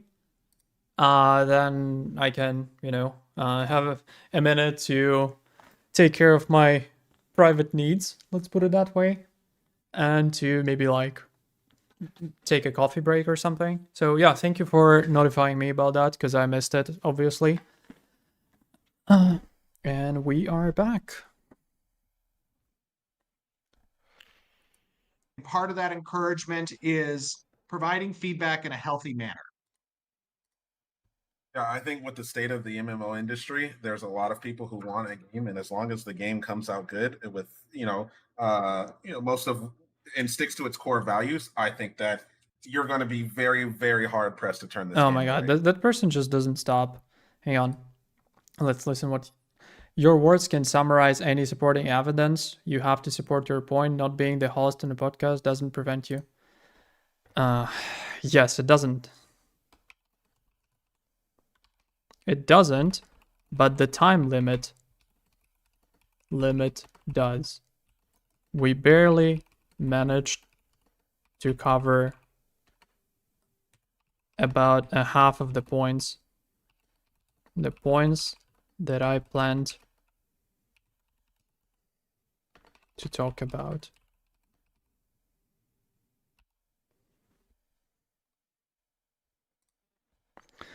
People like arguing for sake of arguing, I guess.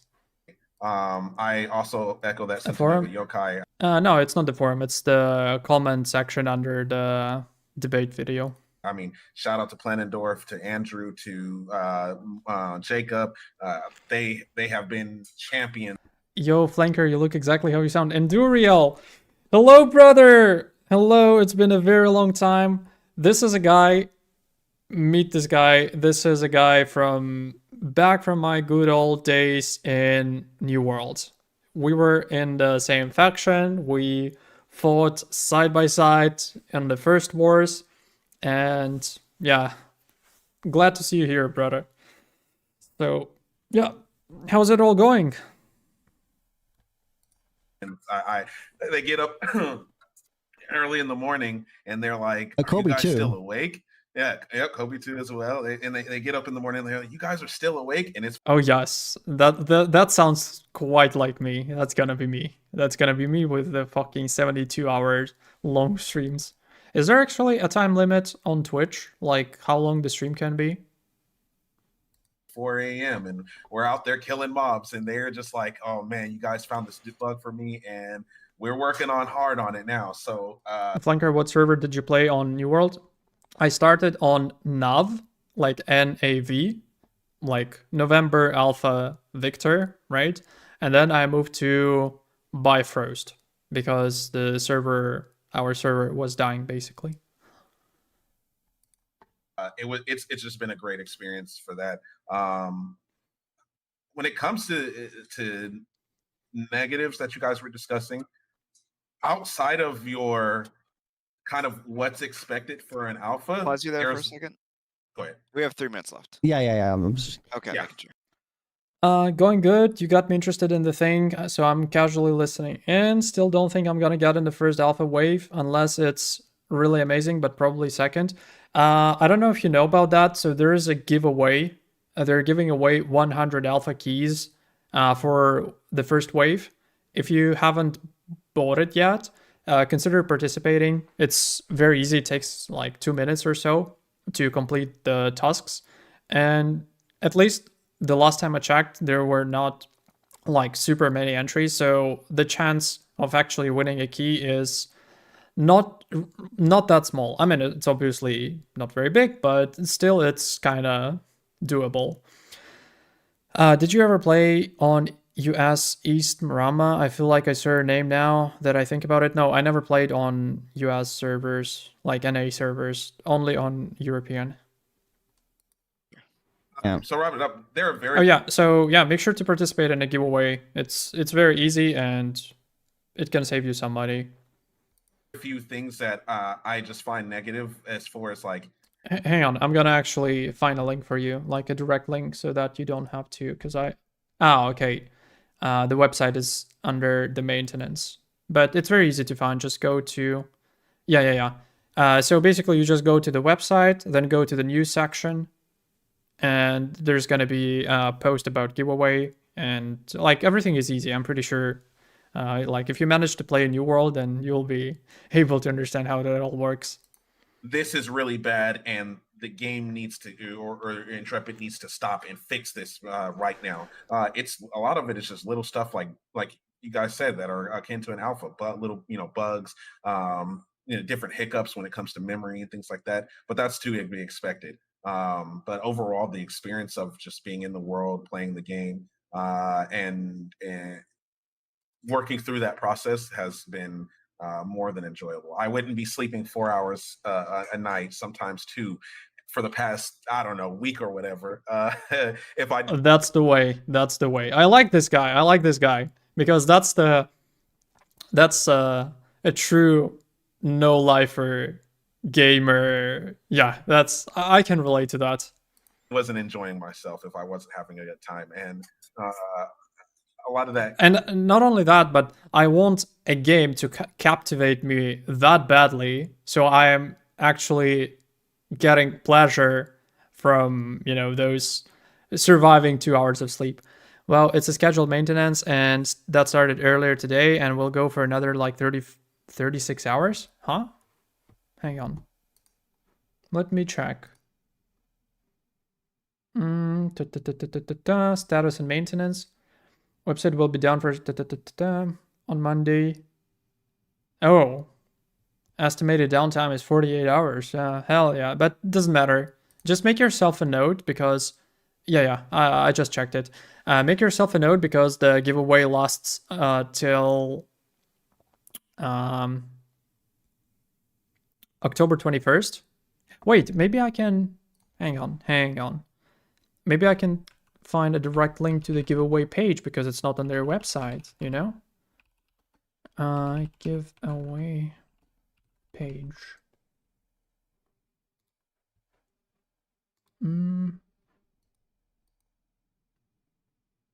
Hang on. Okay. It's not here. Maybe through Twitter. Just give me a second. Maybe I'll be able to find it.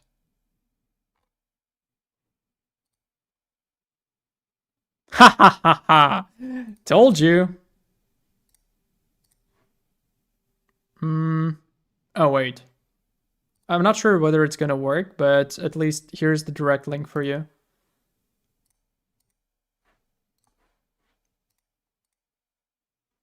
Come on. Where's that? Okay. Try this link. Maybe it will work. You living in Ukraine? In which city, man? I live near a city, Odessa. It's in the south, basically, right on the Black Sea coast. So the sea is like 50 meters there. Kind of like unplayability, just... But it's nice to hear, once again, we can obviously take their words with a grain of salt, but at least it's nice to hear that they say that everything feels enjoyable. So, I mean, it's better to hear that than not to hear that. Isn't there from even in its current form? No, it's in a very, very playable. I think there's going to be a wake up call for a lot of people that are wanting this to be their dream. Like people that don't fully understand the kind of game you guys are making, and that are so that. The answering the question of, hey, how does the flagging system work, when people are thinking, oh, it works like New World, has been a gigantic thing. You guys don't pay attention to what you've been following for the last 7 years, kind of like thing for me. Yeah, I think it's gonna be a gigantic wake up call for a lot of people that don't know what kind of game Ashes really is and have that dream mode in their head.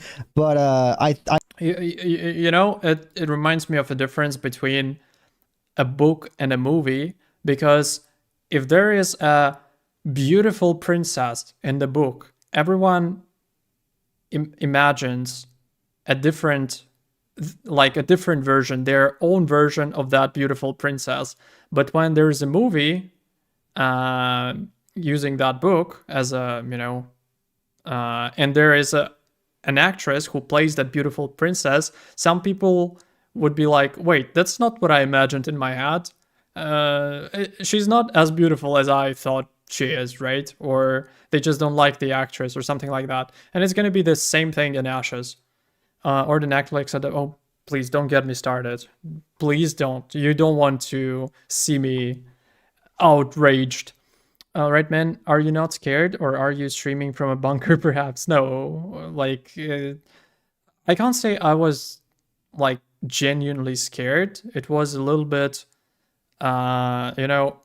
first maybe a week, it was like you were constantly on the alert. You heard so many different sounds and you don't know like if that sound is a threat or not, because I didn't know much about, our army or about what's going to happen, because like how it all started basically. So it's about 5 a.m. I'm sleeping and suddenly I wake up like for no reason. And I feel like I'm like super hot, as if I have like very high body temperature. And I'm like, something is not right. I just feel weird, But then I'm like, okay, whatever. And then I hear some sounds and I'm like, who are those fucking idiots who launched the fireworks in the middle of the night? It's like 5 a.m., right? So I turn on the other side. I close my eyes, and I swear it's like in the movies. When you close your eyes, you know, you're like sleep, but then you're like 10 seconds later, you're like, you know, and you're like, wait a second. It doesn't sound like a firework actually, right? And I take my phone, I open the Telegram, and I'm like, the war has started. And I'm like, oh, okay. And like all cities are under attack, like big cities. And I go downstairs. So like I live in a house and my room is on the 3rd floor. My parents' room is on the 2nd floor. So I go downstairs, knock on their door. My dad is like, what's up? And I'm like, wake up, guys. They're like, what happened? I'm like, the war has begun. And it's like, that's something that I'll never forget, probably. So when it was like, well, prior to that, you know, everybody's like it's the first time that I have this situation. So I'm like, okay, what do I do? What am I supposed to do? What's the plan? Right? And we don't know, like, whether are we supposed to leave or are we supposed to stay? And I'm just calling my friends. I'm like, what are you guys doing? And everyone is packing. Everyone is preparing to leave if it goes really bad, right? So I'm like, okay, I'll do the same thing because it's very, you know, it's impossible to describe that, because like just an hour ago you were sleeping, like everything was fine, you know, it's just another day, and an hour later you're packing your stuff because there's a chance that you may leave your house like in 10 minutes and you will never be back. You know, I don't have the words. I don't even have the words in my language to describe that feeling. So we were sitting around like the same day, maybe 10 a.m. We're sitting with my dad downstairs, and we hear the sounds, like some booms, and I'm like, what is that? Do you have any idea? And he's like, oh, that's our air defense. And I'm like, we have air defense? And he's like, yes. And I'm like, oh, we have air defense. It's not that bad. Like, you know, obviously it was far from being at least okay, but it was like, I'm like, oh, okay, we can actually fight back, right? So then we were like, okay, this house that we live in, we love this house, but it can be destroyed like tomorrow. So we don't really care about a lot of stuff. And so we took a lot of stuff and gave them to the, you know, to the soldiers, to the territory defense forces, because like they need it more than us. And not thinking about leaving the country. I'll get to that part. So as long as we started this story, so yeah, my friend went to Ukraine last year to fight on the front. That's all I can say. We'll never forget that. So, yeah, and I'm not sure he can. Well, technically I can't, but practically I can. Like, it's Ukraine. If you know a guy who knows a guy, everything is possible. Squatch Bigfoot. Thank you for following. I appreciate you being here. Is there a chance that you will have to go to the war? Technically, I shouldn't be drafted because of certain health issues and because of the fact that I'm the person who's looking after another person with a disability. My dad has a disability. So I kind of shouldn't be drafted, but I updated my, you know, military information.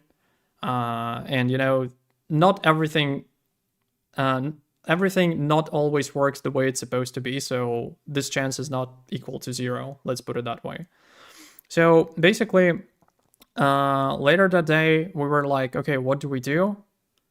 And we were discussing whether we should leave or not, because the main concern was the following.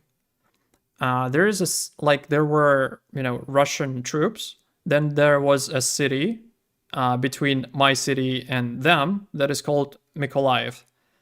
If Russians took that city, then it's going to be a really risky situation, because they will approach the city from the northeast, right? From the top, basically. They could use landing troops to the south, and they have troops in the annexed region of Transnistria in the Moldova.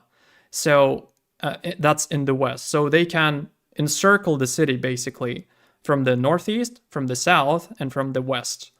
And that's not a pleasant situation to end up in. So we were really on the alert, but the thing is, they didn't manage to take that city, because that's like that city, Mykolaiv. It's like maybe, I don't know, like 300,000-400,000 population. So it's not a small city, but it's not a very big city. But the people there managed to fight back, and there was a very, there were serious fights out there, and like a lot of people there were just, people like me. They were not soldiers; they were just civilians. So here have no draft at all for now. In Russia, well, it's a little bit different there. Yeah, technically there was a mobilization in September 2022, and it's kind of over, but there was no act signed by the president that it's over. So technically it's not over yet, like according to the documents, as far as I know. And the mobilization is a little bit different there. They use different other things to make sure that people, actually join the ranks. Being retired army of 20 years, I can be recalled at any time, at any age. Yeah, fair enough. Yeah, so we were discussing whether we should leave or not.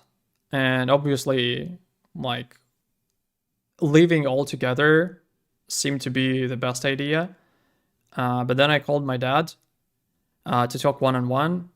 And I'm like, they will let you pass the border, right? Because of your health issues. They will obviously let my mother pass the border because she's a woman, right? But I'm not sure about myself. And you need to understand that getting to the border alone, even though it's like maybe 100 kilometers away from here, it could take more than a day because of the traffic. On top of that, there was pretty much little to no gas on the gas stations, right? And like the gas was like $10 per liter, right? So it was really hard to get it. So a lot of people who got to the border and they were not allowed to pass, they just left the car there because there was simply no gas to return. And it ended up being like that. So there were literally fields of cars, abandoned cars, because nobody cared about them. There was no fuel, right? In beginning there was, but now it's going the ones who choose to join the army. There's advert. Yeah, they're pushing that really hard. They increase the payouts for signing the contract. I believe the highest right now is 3 million rubles in Belgorod region, which is an insane amount of money for taking into account the fact that you can join the army from that region even if you live like 5,000 kilometers away in somewhere in Siberia, right? Because yeah, and the thing is, it all started with lower payouts, like, I don't know, a few 100,000 rubles, like basically a few $1,000s, like $5,000, a sign-up bonus, basically. But 3 million rubles is more than $30,000. And what's the average, like, Igor, correct me if I'm wrong, like, what's the average salary in Russia if you exclude Moscow and St. Petersburg? Probably not very high, maybe 30, 40,000 rubles, maybe 50 or so. Because like Igor is from Russia, so he knows that. 80 now. Well, now, yeah, with the current exchange rate, it's in Siberia 80. So that's roughly $800. So if that's $800 a month, multiplied by 12, it's 9.6K, right? So basically 10K. And I'm wondering how people, like, after, like, by living in Russia and knowing that, like, the country itself from the inside, how are they not suspicious that you get, like, your average annual salary, let's say, is $10K per month. But somehow, if you go to war, you immediately get paid $30,000, which is the equivalent of 3 years of working. Doesn't it look like too good to be true? Don't you think that there is a catch there? And what's the reason why that sign-up bonus increased from like 5,000 ruble, like 500,000 rubles to million, then to 1.5 million, then to 2 million, and now it's 3 million? Why is that happening? That's a rhetorical question, but I guess everybody understands the answer. So yeah, it's I have Russian online friends. I don't know if I have some left. Yeah, I have a few guys from Russia that I communicate with. Yeah, there are a few Russians going. Most are, yeah, like mostly immigrants. But yeah, so basically we spoke about that, about leaving the country, and I told the dad that there's a very high chance that, you know, I will not be able to leave.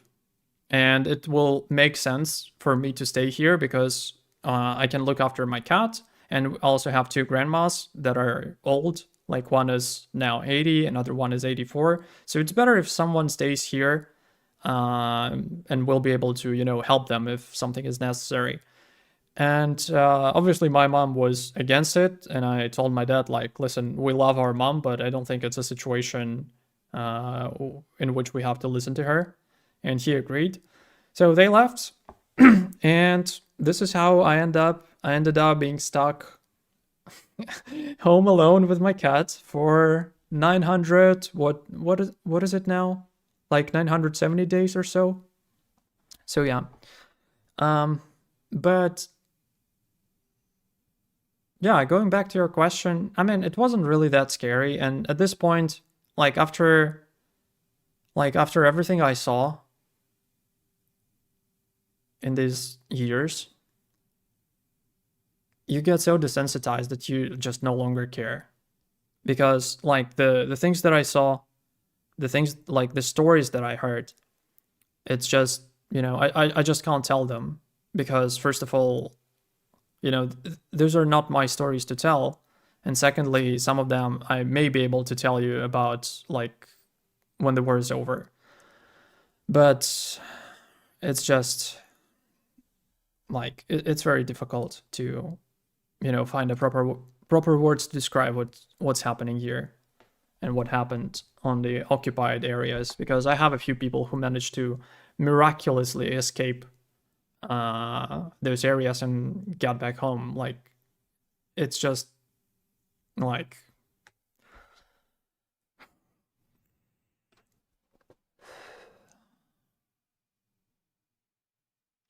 yeah. Okay.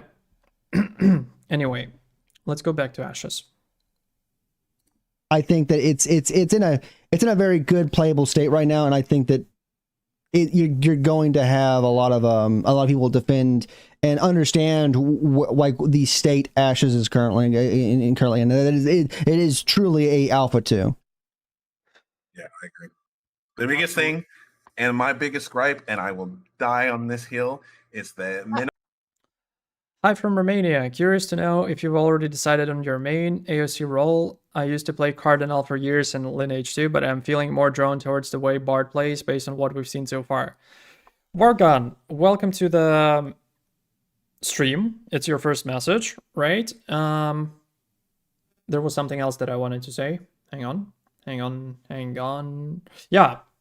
I wanted to say thank you as a citizen of a country who helped a lot of people from my country. We will never forget that. And I've decided on my main. Yes, this is I'm most likely gonna be playing Ranger. I used to play Cardinal for years in Lineage 2. For those who don't know, Cardinal is a healer. But the Bard, yeah, Bard looks cool. If you enjoy, you know, support classes, healing classes, I mean, choosing both of those options are gonna be like decent, because usually there is much more, you know, tanks and DPS players than healers and support classes. If you want to be, you know, needed, right, then maybe a very good choice. Minimum guild size. 30. Oh, there are a ton of guilds coming. That was the next thing, but I mean that's about as standard a truth across MMOs that you've played for many years, I'm sure, right? That you have guild size progression. In fact, one of the ways that I, as a guild leader, have addressed that in the past with games that I played is that generally I will identify core guild members, and then if there's not enough to support a secondary guild that long term we'll need to have anyways, then I identify people that I say, okay, your job is to go become a member of other guilds. One, to plant the seeds of espionage that I might need later, or two, to identify the potential allies that we want you to create inroads with, right? I will play Rogue, and when the second archetypes come, I will make a duelist. Rogue is an interesting class. Man, they really nailed the Ranger playstyle, the aesthetics too. I mean, based on what I saw, I would probably rate it as maybe like 7 out of 10. The only thing that I absolutely hate about the Ranger is the short bow animation, like basic attack animation. This is not a bow. This is a fucking AK-47. Like, it's like, I don't know, for whatever reason, I just like hate it with all my heart, and I don't really say that really often when it comes to Ashes of Creation. Like, what is that animation? I understand that the attack speed should be higher, but this is just fucking ugly. Like, meaning no offense, but whoever came up with that idea and who think that this is a proper animation for a bow, like, that's not mobile game, right? And I'm like, what is this? In phase 1, we'll be playing as a fighter. Yeah, fighter seems to be cool as well.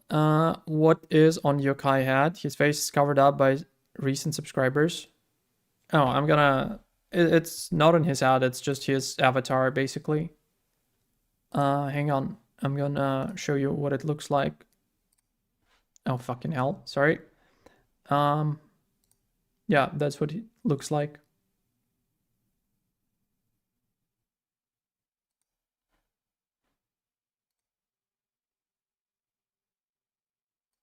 Okay. I kind of like fast shooting with the short bow. The damage is very small though. You like shooting with the short bow? Bro, get the fuck out of here. Like, or I will find you. Longbow is a lot of prettier, agreed. The barrage animation in general. I mean, yeah, the skills are like, okay, I'm not very picky when it comes to, like, I'm not super picky when it comes to, you know, animations and graphics. This is fucking ugly, no offense. Yeah, because I'm not saying that as, like, to, like, offend them, right? I'm saying that to express my extremely high dissatisfaction with what I saw, and I want them to change that. I know I'm just shitting on you. Yeah, I get it. A cat animation, yeah. He's like a VTuber, I guess. I'm not really familiar with that, but it kind of like YouTubers or content creators who do not use who do not show themselves on camera, but instead they use avatar or something. But I mean, I don't know. Like, I've seen people making fun of that, but I mean, I don't know. It's like, you know, like a unique feature of his, like his unique feature. I don't care. Like, I mostly care about the fact that he managed to organize this, like arrange this interview, and I give absolutely zero fucks what he looks like and whether he uses an avatar or not. Like, I care about him making this happen, like arranging this interview. That's the most important thing, and I'm grateful to him or to anyone else who did that. Same, I don't care at all. The only thing that I'm interested about appearance is the character creator. Well, yep. Right, like, you know, as a guild leader, there's also opportunity there that has to do with guild progression. But I don't think that's too different from what you probably experienced across other games. No, the default. It's not. The default. Good. Yeah. Well, not even the default number. But yes, the default number. The default number being like, was it 25, 50? 30 currently. 30 currently. Yeah, 30 currently in the game. And there's not any kind of guild progression currently right now. Right. Yeah, that's not in yet. Yeah. But like, That's the default, right? Like in other games, like that have guild caps, you just make a secondary guild and move on for that. Like that's an organizational thing. Some people are for it, some people are against it. Obviously, like that it might not be a fit. Would love to see you have both Steven and Ludulu on an interview. I feel like you'd both get some really important questions in. I mentioned it yesterday because obviously when I noticed that, you know, some content creators arranged the interview with Steven, then the first thing that pops up in your head as a content creator is like, well, I want that too. But then I just stopped for a second and I'm like, do I? And then I was like, yeah, I do, but I don't want to do it now because we already had 2 interviews. There's going to be another one the next week. Wait, it's already this week with Steven and Theory Forge, right?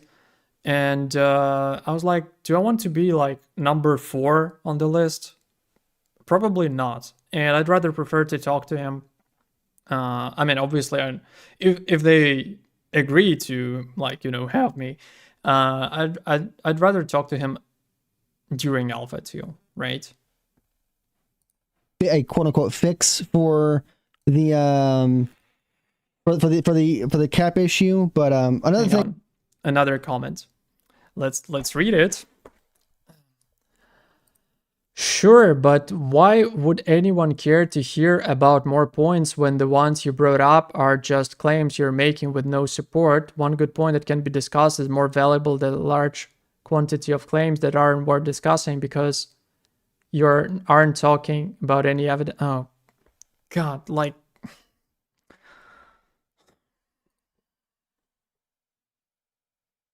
Like, what am I don't even know. What am I supposed to answer to this? Like, meaning no offense to this person, but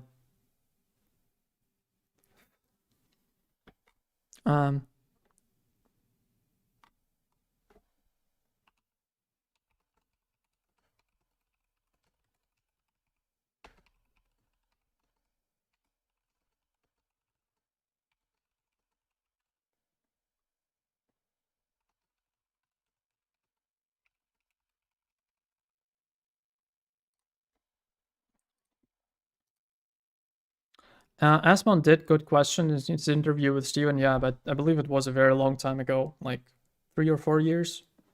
Yeah. But back then it was, I don't know, back then it was obviously much easier to come up with good questions because people don't really know anything, right? So anything you ask is going to be something new for people. But now it's a bit more complicated. 10 days to go.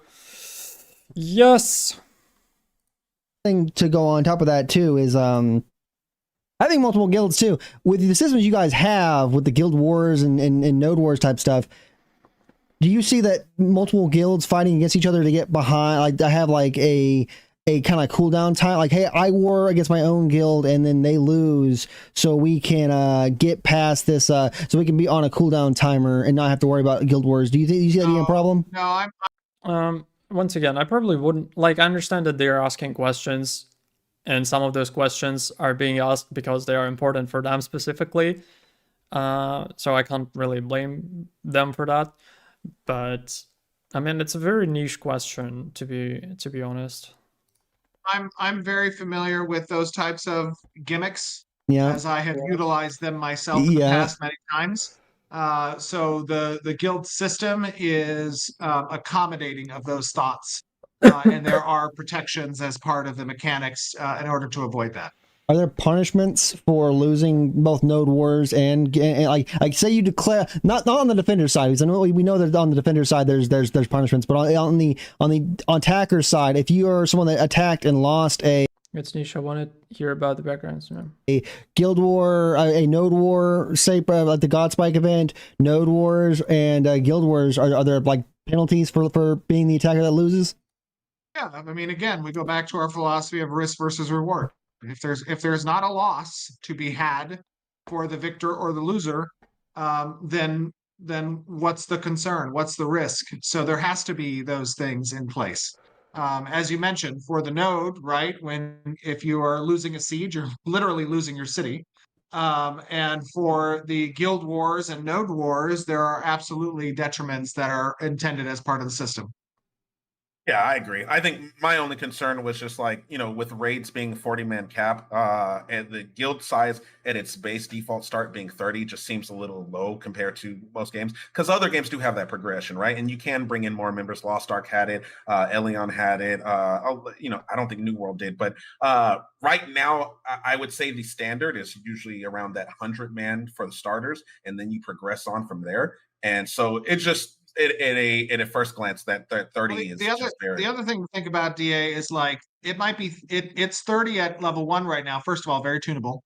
But right. Second, it's 30 at level 1, but we don't know, or at least you don't know what it takes to get to level 2. It could be something as quick as an hour's worth of work, and at level 2 you might be able to expand by 15 or 20 slots. So it's like, that guild progression is an interesting topic and in general, and it can be also group or guild oriented activity. I really enjoyed Lineage 2 also had that leveling system, and there was, I believe it was a quest for from level 3 to level 4, and that quest was really interesting. So basically a guild leader was supposed to come to a witch on a graveyard along with 3 of his basically guild members, right?